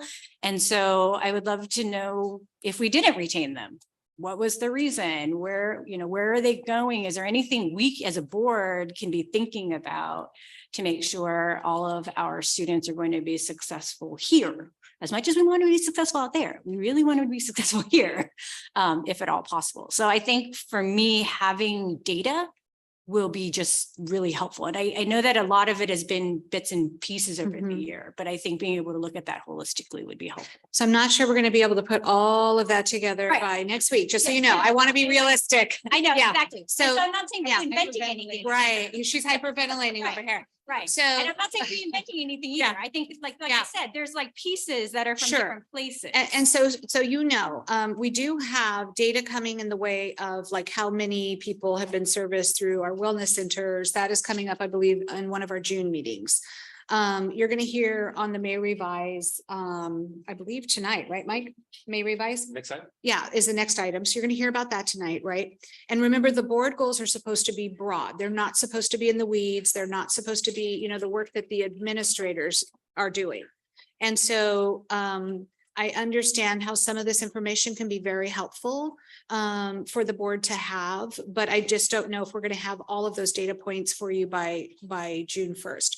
One thing, we can do, right, is just, pull together information on the May revise and have that at the ready if anybody has any questions. In terms of the number of students that are going elsewhere, right, that information we don't have yet. We won't have probably until early, like maybe mid-July. It depends. And people still continue to, not tell us until they're supposed to be here, right? And then we have some students that don't show up and we find out they've left the country or something like that. Those kinds of things happen. So it's not going to be precise. In terms of the test information, test data, test scores, we can certainly look at that. It's a lot of information that usually we use to guide our work and provide intervention. I understand the budget information, the board needing that because you need to know what is realistic, right? What goals are realistic for the administration to work on. But we'll do the best that we can. We appreciate you asking for that, and we're going to try to provide you with as much information as we can, but it's not going to come in one chunk because it doesn't work out that way. Right. And I'm not saying we put everything, I think a lot of it is just being able to have that, 60,000, view. And to have it be truly data driven, Right. Not even driven, because I think that implies something else. I think just data informed. Yeah. I think knowing what some of our metrics are, knowing what our goals are, Mhm. I think that would just be really helpful so that we're not just making things up. Mhm. And going by, feelings and instincts, but really going by what we're seeing happening with our students. Mhm. Sure. Okay. Thank you. Thank you. Anyone else? I just wanted to say thank you to our principals. Yeah. Throughout the year, you guys have been so gracious in having me on campus, and I really feel good about our different sites being so interconnected. And I feel like it does feel like an exciting time in San Marino. And I really feel like we have the right leader at each school site. You each have your own culture and you guys are just doing such a great job. So thank you. Thank you. I'm just gonna have to echo that and give you another round of applause because you really deserve it. Well deserved. Jane asked all of my questions. Yeah. Okay, good. Echo. So Cabinet and Dr. Delatorre, thank you so much. And on behalf of the board, what you guys have been able to accomplish and through the sites, the shift, the change in culture, the way in which you're able to motivate and inspire has brought a lot of excitement and has been able to really make San Marino the premier place to be. And so kudos to all of you.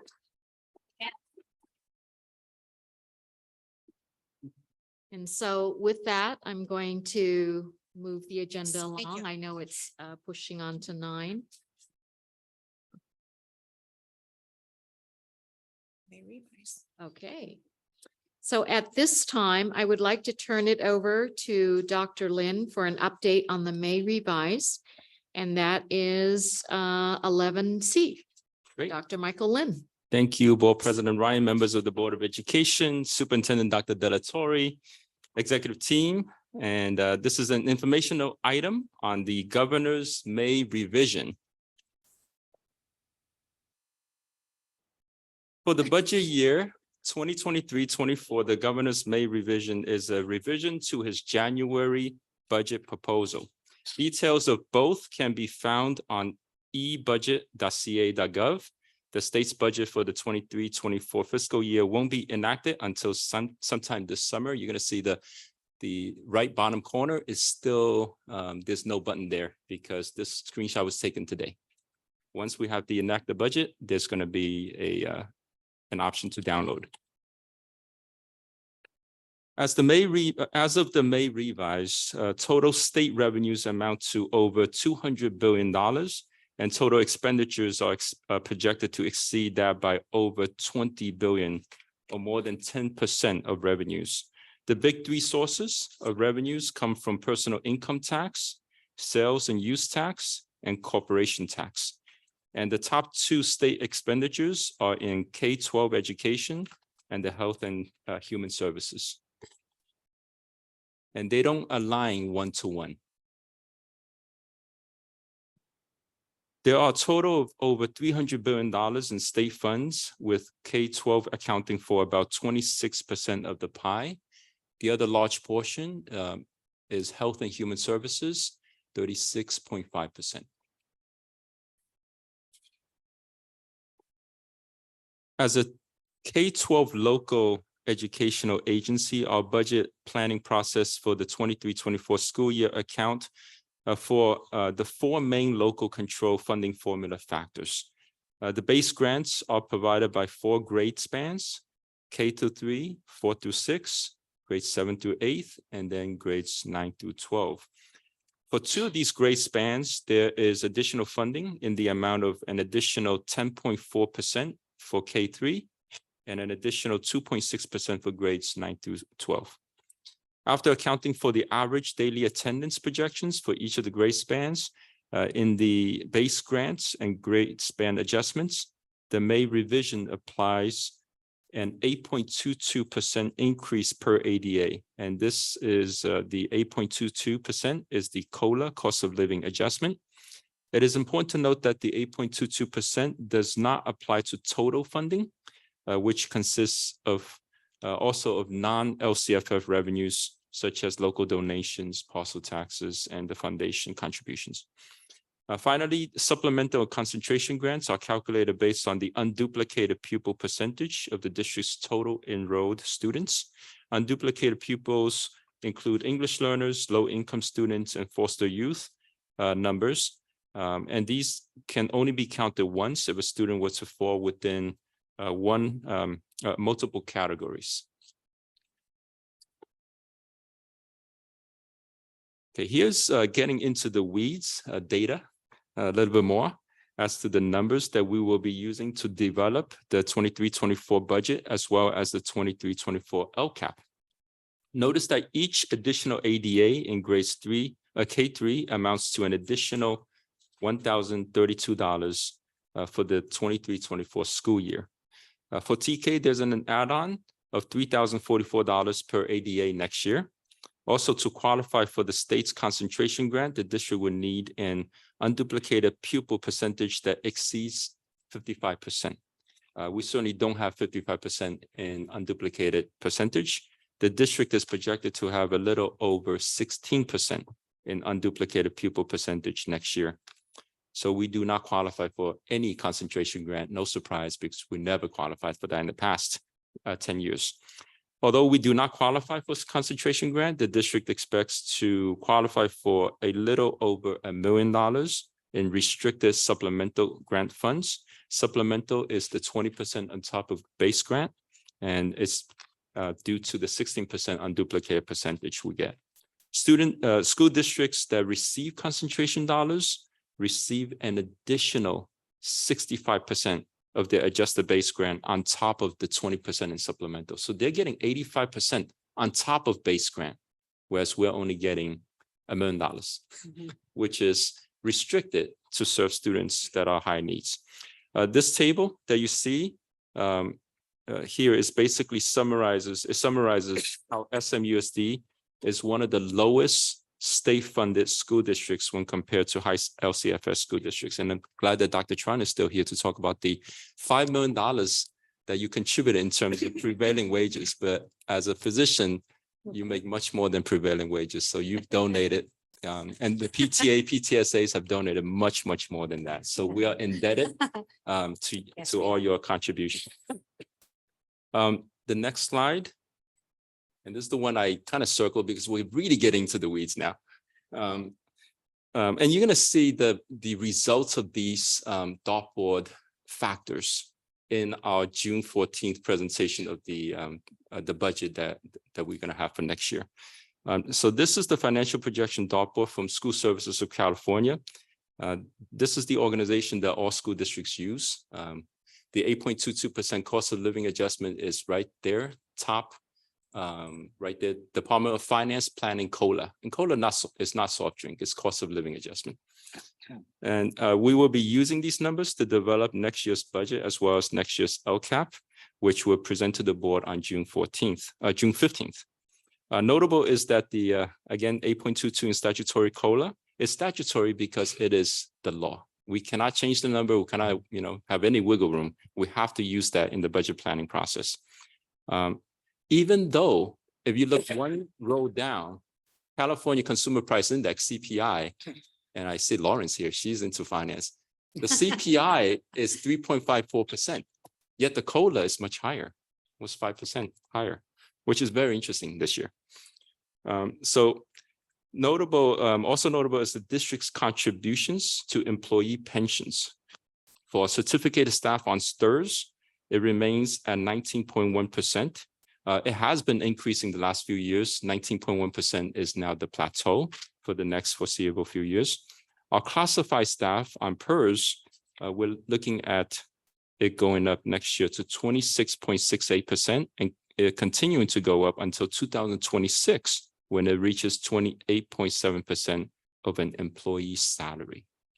Is that higher than what was projected before? Because I don't remember it being at 27. I think they just released. Yeah, this is the latest we got from Yeah. from the May revise. So Wow. things do change, Mhm. and we're getting the latest snapshot, and we apply this data when we do the 3-year multi-year projections. Okay.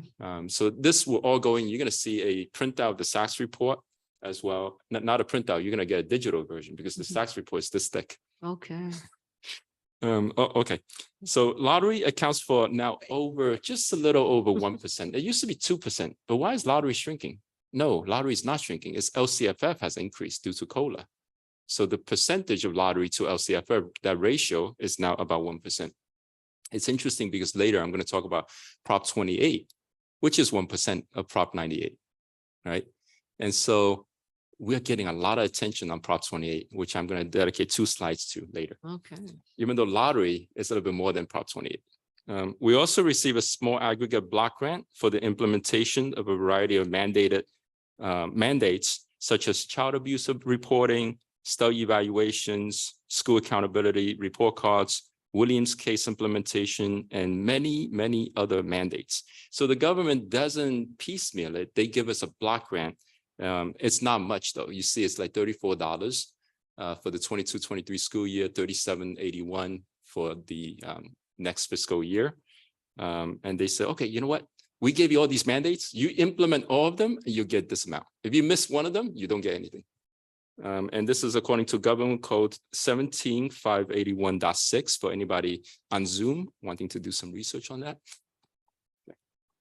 Yeah, I guess I'm getting into the weeds too much. Okay, let's. Wants to do research on that.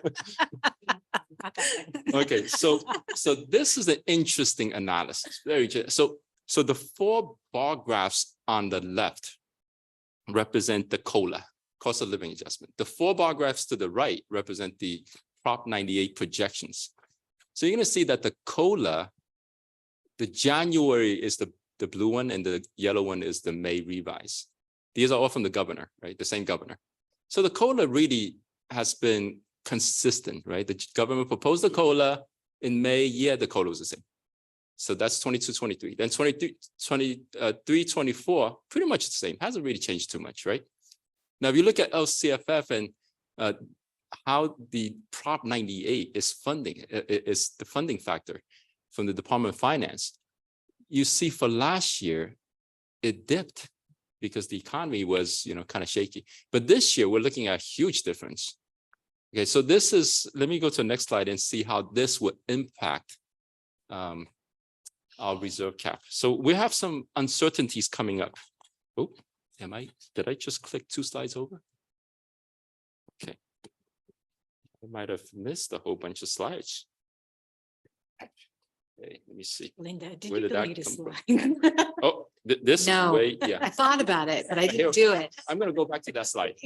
I reshuffled the slides. I don't know why it's reshuffled. Okay, let me go to this slide because now I was talking about the 1%.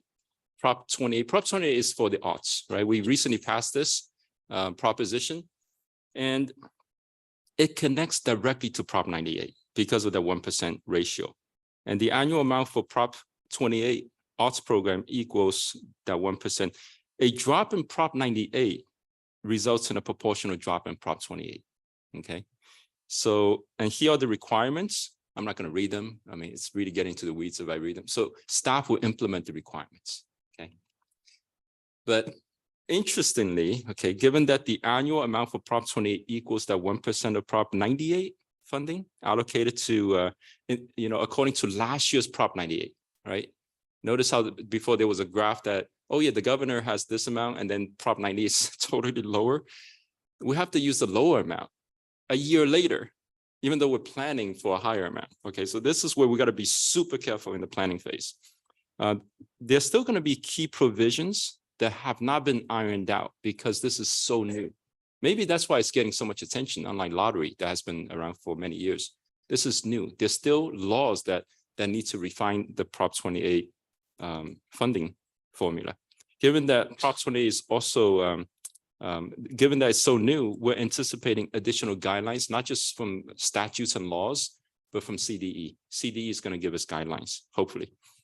The good news is we have 3 years to expend the funds, and the expenditure plans currently do not have a deadline. Okay, eventually it'll have a deadline, but right now there's some grace period to figure this thing out.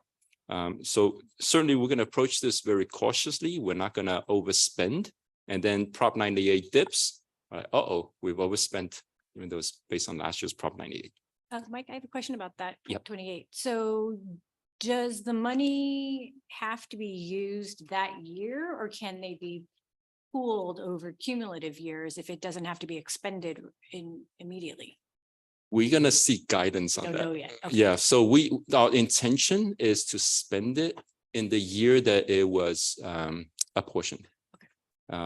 And I think it's also a PTA rule, right? If you earn those dollars, spend on this year's kids. Right.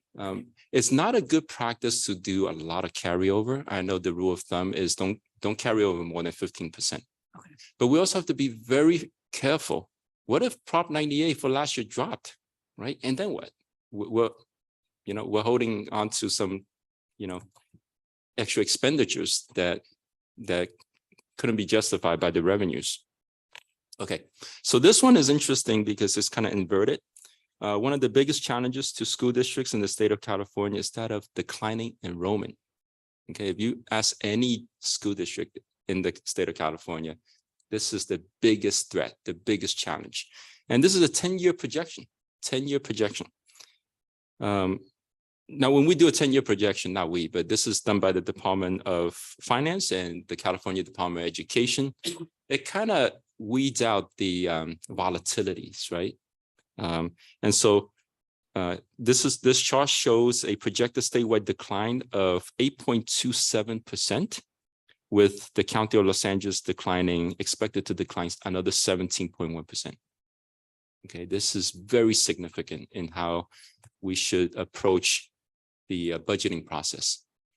Okay, I was trying to do 1, 2, 3, 4, 5, 7 tsunamis, but I couldn't. So I decided to do this instead. So I don't know if Mr. Caldwell is still here and Mr. Topalian, they like surfing. So this was made for them. But these are tsunamis. Tsunamis are not really safe, right? So the first one we anticipate hitting us is the interest rate increases. We've seen this, right? We've seen the folding of some really large financial institutions recently.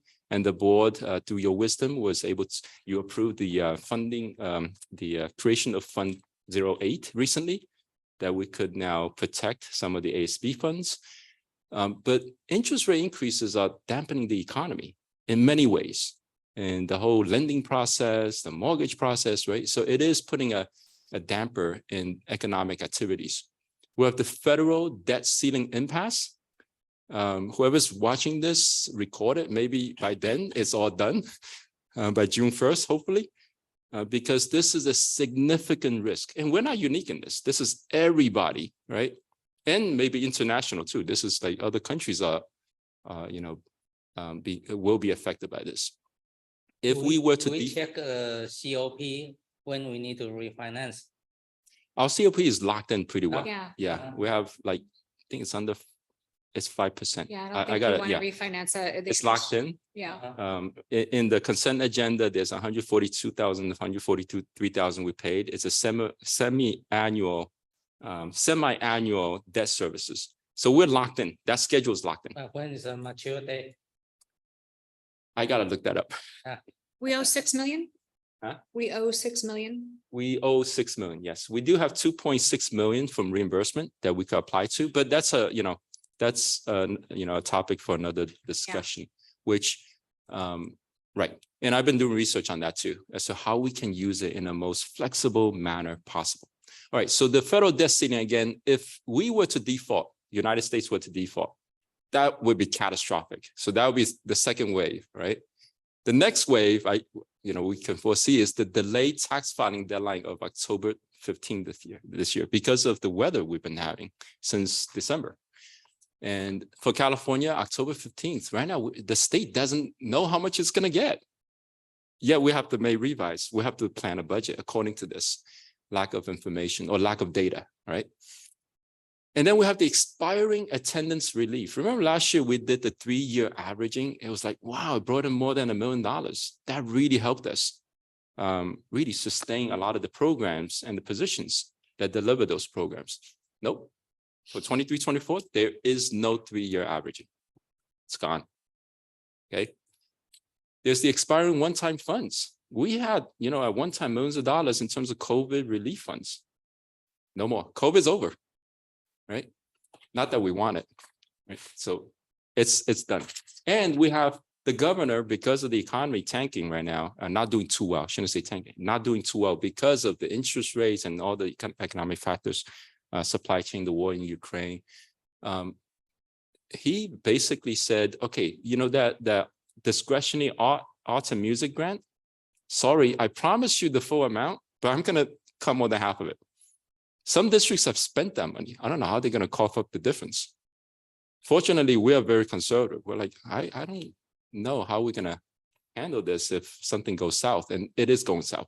Those one-time funds, either they're gone or they're being slashed.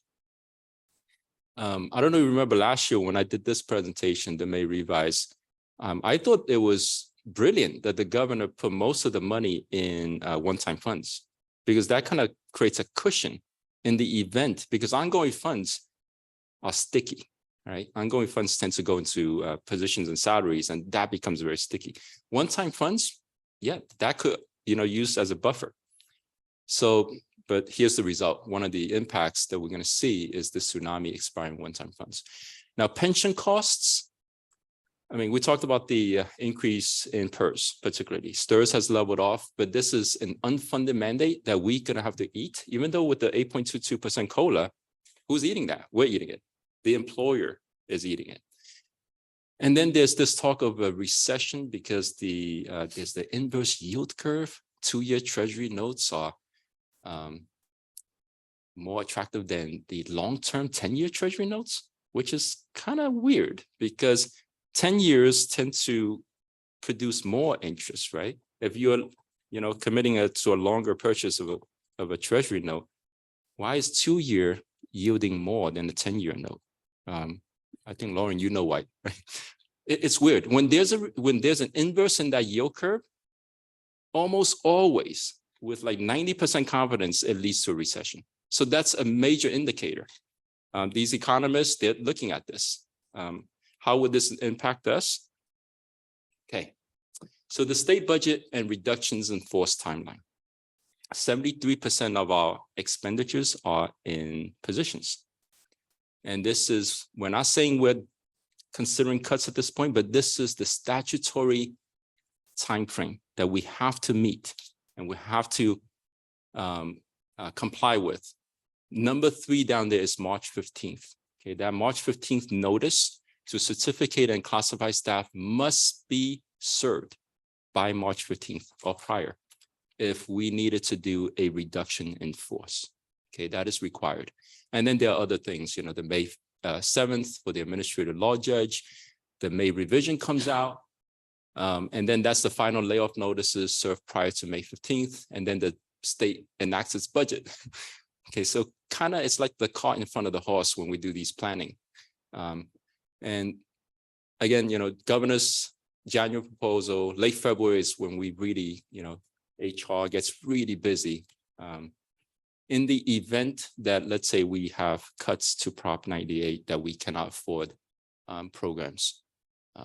Okay, so that's the timeline, and it has no flexibility whatsoever. If we're late after March 15th, too bad. Okay. Okay, what's next at the state level? Okay, this is, let me follow this. Okay, so the governor, Senate, and Assembly will need to agree on how to balance the budget. They can tap into Prop 98 rainy day fund. Right now, they're not interested in doing that at this point, but they're still negotiating. They can raise new taxes, which is super unpopular. Okay, this is especially when the governor is putting ads in Florida, right? So I don't think he's going to be looking to raise taxes here. But I could be wrong. There's another way. It's always a likelihood for deferrals. That has happened in the past. They promise us something, but they defer it. So we have to go out and borrow money. They can also make cuts to balance the budget. Okay, we don't know how and which items are sacred. We just don't know. So these 4 factors are all being negotiated right now. Hey, some of the opportunities to revise our budget throughout the 23-24 school year. So we gotta be nimble and flexible. Yes, there are statutory deadlines, there are inflexibilities built into the system, but we do have opportunities. So the presentation of the budget as an information item would be delivered next time on June 15th and for board approval on the 27th. The next item is the 45-day revision. This is only if it's necessary. If there's a significant change, like last year, we had another, you know, significant COLA on top of the statutory COLA. Oh yeah, of course, we're gonna report that back to the board. The attendance yield change, right? Yield relief, which is the 3-year average of ADA. Yeah, we're gonna bring it back to the board. That was why we had a 45-day revision. Prior to that, we never really, that I remember, we never used a 45-day revision.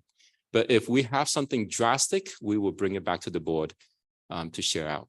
And then we have the first interim, which is data captured by October 31st, Halloween, for December 15th reporting to the County Office of Education, followed by the second interim, which is January 31st data reported by March 15th. And that's it. I'm open for any questions that you may have. So you're off the hook next week, Mike. You already did everything. So that met the criteria for data, right? I do have one question, and I think this is more to what we had a previous presentation on, so I might literally just be pulling that out, but where our reserves are. And just what those numbers are going to look like and how that's going to be impacted by next year's budget. I did a comparative analysis today. I didn't create a slide because I want to keep this as short and concise as possible. The state's average of unified school districts statewide in terms of reserve percentage of their compared to general fund and Fund 17, as well as ending balance, is 23 point something percent. So a little bit over 23%. That's ours. For us, No, no. it it's is. getting to us. Yeah, I'm No, like, that's that's statewide. that's not us. That's statewide. For us, I did the same calculation, and we had the $8 million in committed funds plus the 3% reserve. We're looking at 22%.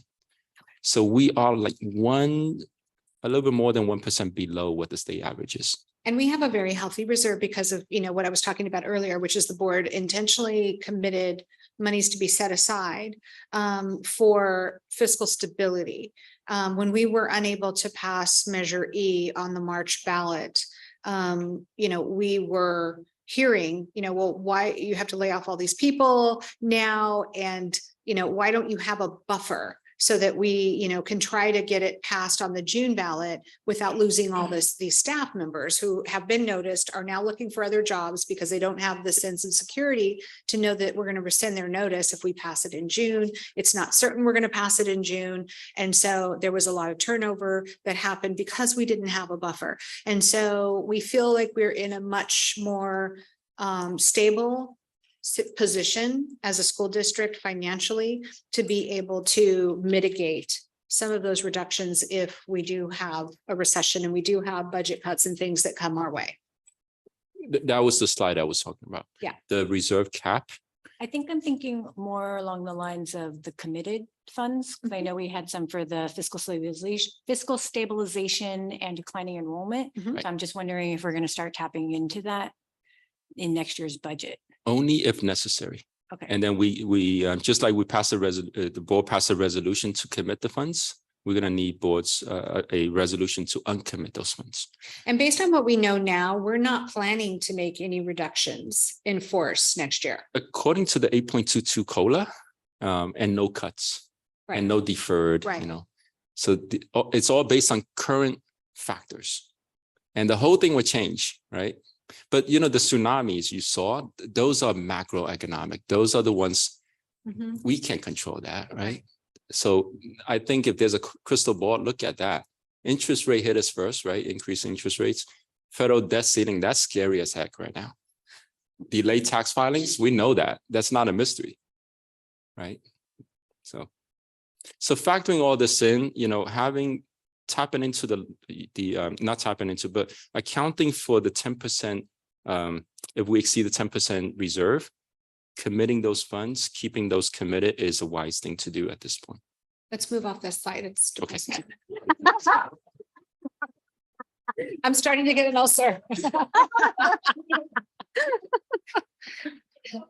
Anyone else? Thank you, Dr. Lin. Thank you so much for keeping us informed about the May revise.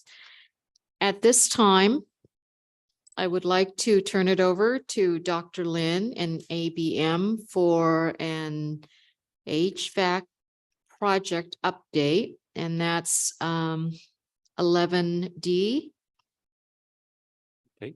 Thank you, President Ryan. Information item 11D is about an HVAC project funded by restricted federal ESSER $3 that must be obligated by September 30th, 2024, which is right around the corner. After an extensive RFP process, ABM has been selected to deliver via design build HVAC replacements to 18 of our 3 decades old units. We have 42 units, and they're going to replace 18 of those in their proposal. Split between HMS and Valentine, I think it's 9 and 9. And I would like to invite ABM to say a few words. Good evening. Thank you, Dr. Lin. Good evening, Board President Ryan, trustees, Superintendent Dr. Delatorre, Cabinet, members of the public. It's an honor to be here. Before I begin, I have to say PTA people are just the best people. I was a former principal and they were awesome, and I see it again. So it's an honor to be here. It's an honor to be recommended to be the design build firm for this project. Introduction, my name is William Wong. I used to be an engineer, general contractor. Then I worked next door in San Gabriel Unified for 14 years. My last position was CBO. Now I kind of do both, and I get excited helping school districts with infrastructure projects. My colleague here is Frank Gill. He's the regional director, and he's here for just to observe and help us out here. So what I love about the work I do is I try to get to know potential clients as much as possible. Some of you may have seen me sitting in the back over the last year. And part of that is to understand the school system. And with this project, we learned there was a couple of goals. This is funded by federal ESSER 3 funds. It's one-time funds, so make sure we spend it on time and within the rules. Engineer the 42 locations for the wall hanging HVAC units and try and replace as many as possible with the limited ESSER funds that we have, taking into consideration a lot of things, the age of the units, the cost, the logistics, the equipment age, and the community needs. Partner with one firm. We are a design, build, construction firm, meaning we have the engineering partners for the mechanical, electrical, plumbing, structural engineering. And then we also have the contractors, the actual people who will come and take things off the walls and install and build. That way, there, if there's conflict among contractors, we have to point the finger at ourselves. And be a good steward for the public, for the community. Just being here over the last year, I know this is a culture of excellence, and making sure that we bring that in an HVAC project, and we can. A little about us, we have the professionals and the experience. We have visited the sites in the past. We know this school district. Our collective team has completed 1,000 California DSA projects. DSA stands for Division of State Architect. They are kind of like a government overseeing agency for any K-12 and community college engineering and construction projects. Sometimes they don't have the best reputation as far as slow and speed and regulation, but they're there for a reason. They're there to make sure that the firms, the construction companies, the engineering companies do it right, do it well, and serve schools in the best way possible. We've got 20,000 employees as a firm, 3,700 facilities. But one thing that I think is really important to share is we have K-12 understanding and experience.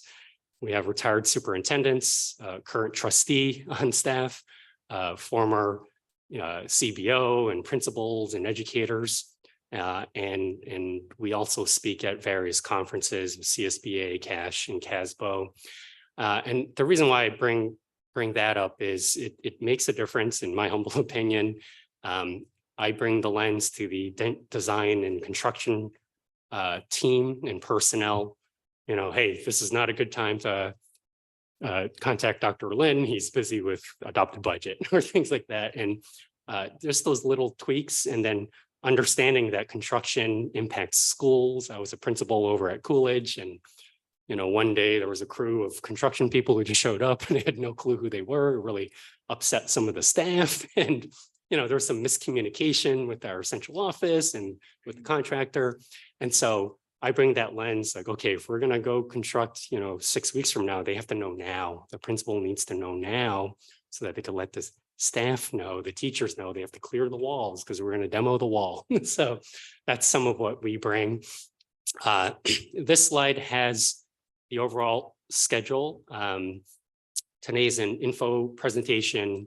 We will be contract approval, in the June board meeting. This is a 4217 design, build, energy procurement method.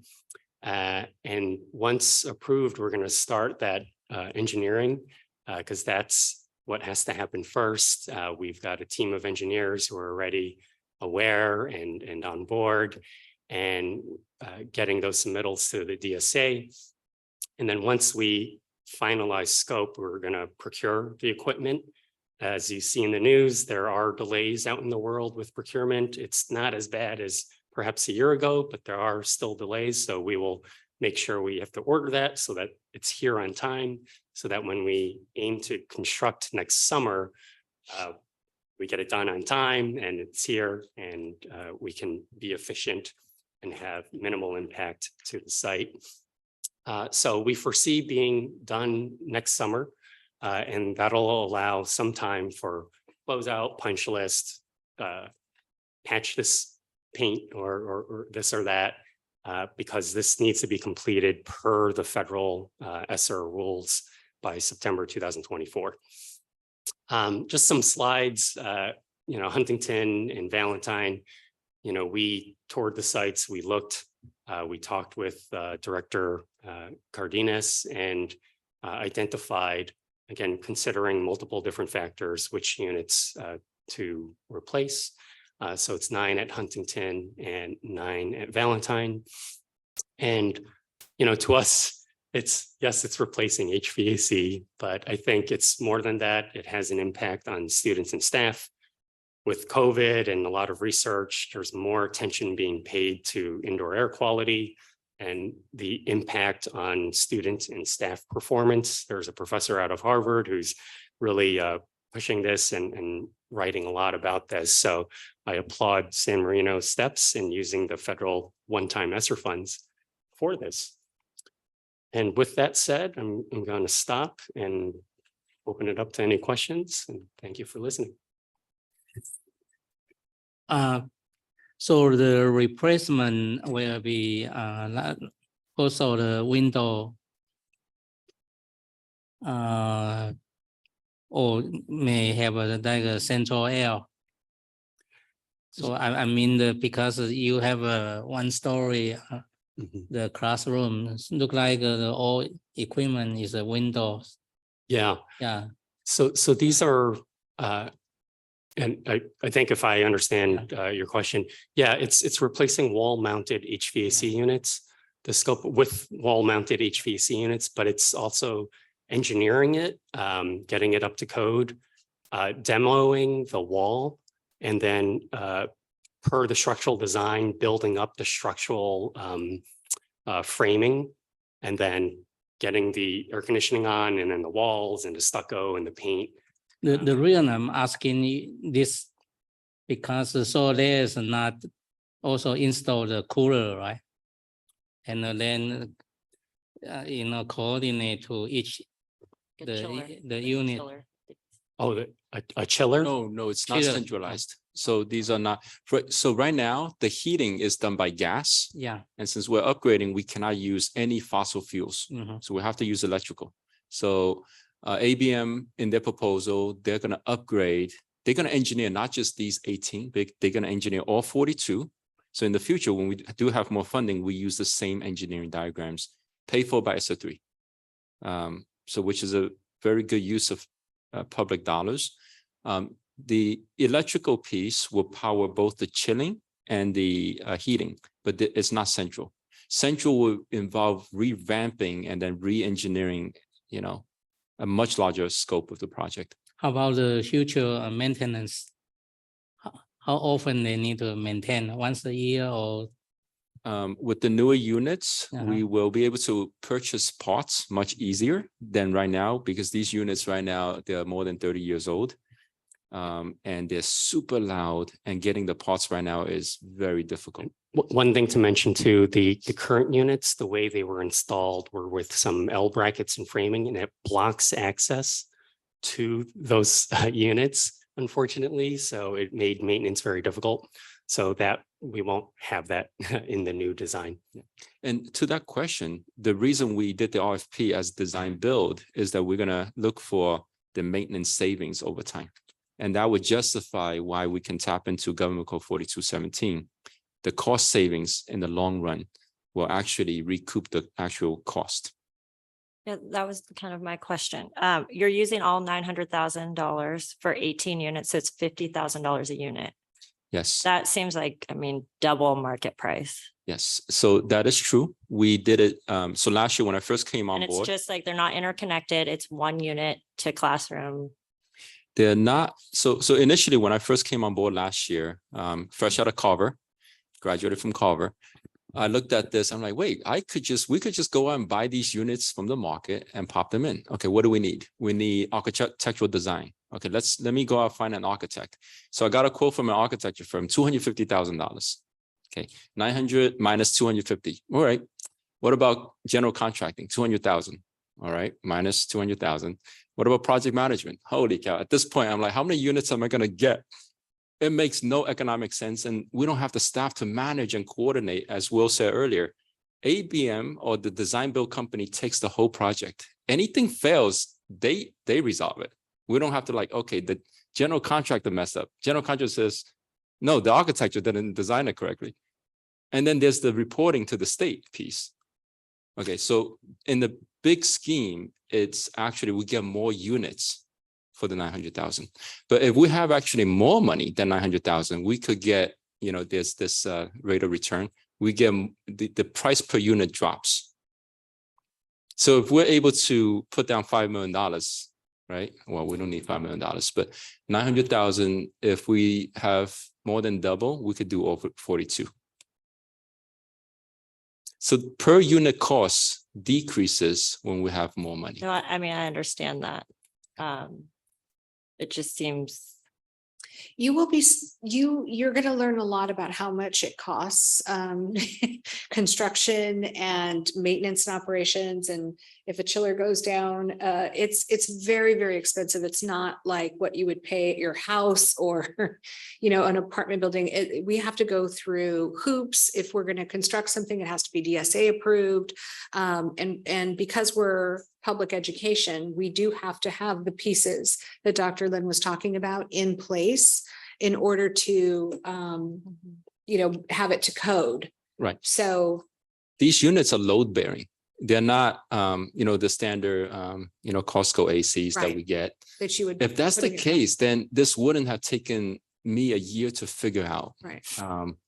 I mean, I was an engineer too, and I was like, wait a second, this is complicated. And there's the state laws and the federal laws, the bidding criteria. We're like, holy cow, by the time we're done, we're not going to make the September 30th deadline, 2024. Then we have to return the money. So, and then we did go out to bid for the federal piece. The federal piece requires bidding. The state piece doesn't require bidding. Right. And then we did get a good deal, much better proposal from ABM. And so to the public, we are being very good stewards of public dollars. This is federal dollars. Yeah, I mean, that's our main concern, right? Yeah. I had two quick questions. So what is the life of unit and how does that fit with our facilities planning that we're embarking on? And I'm assuming that you're picking units where we probably won't be tearing them out in 5 to 6 years. And then my second question is, if you can go back to the slide where there's the timeline, I'm just wondering how that might impact summer school at Valentine and HMS. Yes. So let me see if I could address the first question first. This originally was a standalone project. The goal was to use the $900,000 without losing it. And then their proposal was so superior in a way that they're going to design all 42 units, even though they're delivering 18. And that's included. Yes, which then allows the FMP, the facilities master plan, to pick it up. Once we get more funding, the design's right there. We don't have to redo it. We don't have to rehire an architecture firm or engineering firm. So that part really was beautiful. So that's the first. The second one is the summer school factor. We're going to have impacts to the classroom no matter how you look at it. But the long-term impact is you're going to have quieter units. You're going to have units that have pods that could easily be replaced. And to improve air quality, which is one of the reasons that we qualify for this grant in the first place. And since COVID is over, we have to start using this money fast. That was the intention for the federal government to, infuse school districts with money, so to maybe jumpstart the economy during COVID.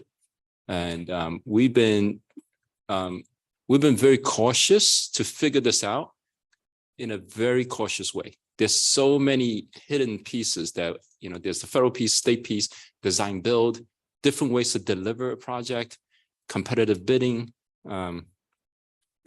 It's been quite a journey. And the life of unit. So ASHRAE's guidelines generally say 15 years. The units that are in place are ranging from, I think it's 29 to 35. School districts push the limit, they go 20, 25. So generally that's a good round number. Quarter of a century. That's what we're aiming for. Yeah.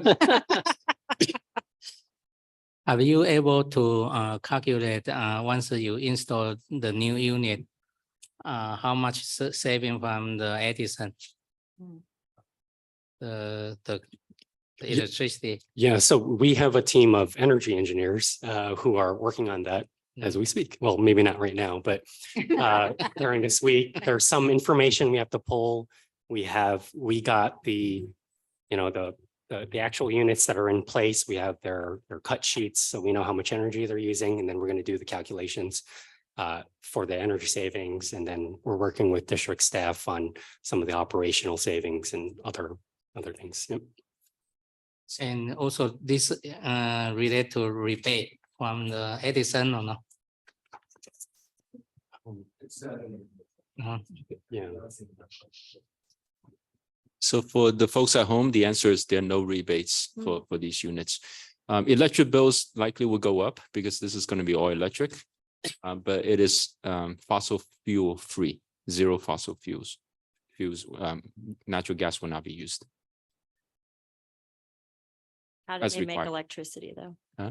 The impact on electric load, there will be an impact, which then ties into the FMP too. One of the design factors Dr. Choi has put together, which will factor in, is the solar piece. So we are looking further ahead than just as a single isolated upgrade. There's a strategy that's unfolding right now, just that we have to also get public support because solar sometimes don't appear too aesthetic.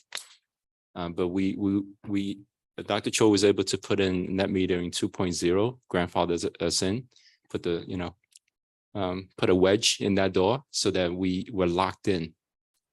We paid a minimal amount to be able to qualify for that. So we're grandfathered in.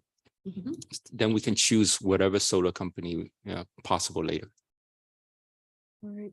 Are you guys good or there's more? Okay. Yes. All right. So I want to thank ABM, Dr. Lin as well. Thank you for waiting this late and, being our audience. You were kind of captive.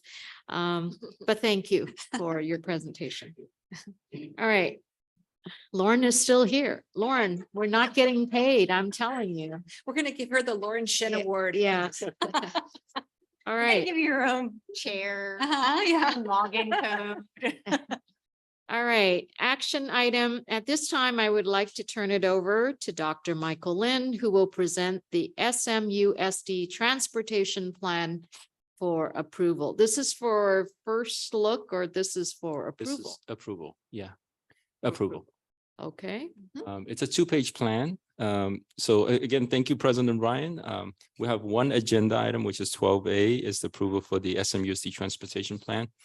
With this transportation plan, the district seeks to reduce the possibility of returning an automatic reimbursement of 60% of the costs for special education transportation. Okay, so currently the district is not required to expand transportation services, and we are not required to have the resources. We don't have the resources basically to implement home to school transportation for all students. Okay, so this plan is about home to school transportation. We're not required to expand it this year. We do have a transportation cost, home to school transportation cost for students with disabilities who qualify for transportation on their IEPs. So it is the recommendation of the staff that the board approve the transportation plan with the understanding that the district may not qualify to keep this automatic reimbursement. So we cannot not get the money. That's clear. No, but what I'm, Double negative. what I heard you guys say previously was there was a look at purchasing vans and other types of transportation. Is that part of this transportation service plan? Mm-mm. Or no, this is something Very different? different. Very Okay, different. very This is different. Yeah. And we have to write it in such a way to return the money? Is that what I'm understanding? We are writing it in a way that minimizes our risk. So we don't want to expand this to something we cannot control. Right, or we can't afford. Right, we cannot afford this. Definitely, we cannot afford this for all students. Okay, The state basically says if you have any transportation costs, we don't. special education, We have Right. spec- yeah, Oh, we transportation. automatically We're paying? get the reimbursement, whether we want it or not. Without having a plan, the state next year in their auditing process comes back and says, well, you didn't have a plan, so you're fined. Okay. And What's there's the fine? the fine is you return the money plus interest and with an order finding, which is a black eye. Which we don't Oh. want to do. At this point, we're like, can we not take the money at all? Nope, it's automatic. All right, so let's do this. Let's write a plan. Let's get a board approved and see how it goes. This is brand new. This is brand new to us. It is very confusing with the CBOs. I've had multiple meetings and finally LACO is still learning. LACO said, you know what? It wouldn't hurt to have a plan. I'm like, okay, let me try this. We may still have to return the money, but it's better than nothing. This would be the opposite of an unfunded mandate. This is, And that amount, what's that amount? That's very true. the amount is like 37,000. It's in the memo. It's Like huge amount of money, but it's something. Yeah, 30 somewhat thousand. Mhm. We never got reimbursed for any special education transportation in the past. We never anticipated getting reimbursed. But learning this was last month that we automatically will get reimbursed. And then we may be fined because we didn't have a plan. Wait, when was the plan due? April 1st. No joke. Okay, we missed the deadline. What do we do? Do we Because get the fined for original that? plan was not to write the plan. The original plan was like, let's not do it because the minute we put it in, we might be required to do home to school transportation for all students. And we can't afford that. So we decided not to do it. After April 1st, again, no joke, April Fool's Day, they said, wait, what about next year's audit? You're going to automatically get the money. Oh, no. Okay, if we automatically get it, then I'm thinking we're doing last year's audit, right? Then we're going to have an audit finding. Uh-oh. Talk to the county again. They said, you know what? It wouldn't hurt to put a plan together anyway. All right, let's do a plan anyway. So this is what I mean. The auditor might say, well, you have a plan now, but you missed the deadline. Like, okay, so we may still lose the money, but we're trying our best to minimize any liabilities to the district. Full disclosure. Full disclosure, I don't know, if- Are we trying to lose the money? Is that- we're trying not to get the money, but we cannot not get the money right now. This is $37,000 for special education transportation, but the intent of the law, intent of the funding, home to school transportation is for all students with the focus on students who are low income. And so the way I wrote this plan is to say, nope, we're not expanding it. We have board policy that says it depends on funding, right? So I cited that in the plan. And we're going to focus on only special education and students who are foster youth and homeless, which are required. And that's paid by Title I. Okay, this is the last item. The intent is not to confuse everybody before we end the meeting. The intent is to protect the district from liabilities. Oops. And Mike, many of the IEPs do not have the provision to provide the transportation. So what percentage are we actually looking at of our students that can utilize this? That I have to research. It's not all students with IEPs. I Mhm. mean, we have a whole bunch of students, Mhm. like 60 at Carver with speech IEPs. They don't qualify for Right. transportation. There's students who require transportation as identified in their IEPs. And we right? have some students that we have in other SELPA classes at other school districts that we pay for their transportation to get there and back. Right. We outsource to George's Get Around. Mhm. That's, I think they could seat maximum 10, and that's one. So I don't know. I'm just going based on visual memory. When I was HMS, how many kids would get into that van? So what is that ratio? It's not that many, but it is costing us over 50,000 a year with 60% reimbursement. It's like 30 somewhat thousand that we have to get automatically. We can get that data for you if you like, we can research it and get back to you. Get back to the board. No? No? Okay. Okay. All right. Lauren, Did you guys have more? All right, I need an motion for this action item. I move to approve. I'll second. Okay, but state what you're approving. I The move to approve the transportation. SMUSD transportation plan. Thank you, Mrs. Chan. Thank you, Miss. I second Lamb. the motion. All right, let's do a roll call, Mrs. Lamb, Aye. Mrs. Gill. She's glazed over. Okay. Mrs. Chan, Aye. Mr. Chang, Aye. Mrs. Ryan, aye. So Dr. Michael Lin, you may move forward with the SMUSD transportation plan. Thank you. We All wish you not good luck. All right, So confusing. this board meeting. superintendent discussion item. Linda, anything? Nothing? Nope. 8:45 a.m. tomorrow morning, Carver Elementary School promotion. So. Okay, All right, thank you. Carver promotion. Yeah, we'll see you there. Looking Thank you so forward much. to it. Oh, I love it. Yes. All right. Good night, everyone. Thank Night. you. Jackie, Lauren, you guys are troopers. Thanks for hanging in there.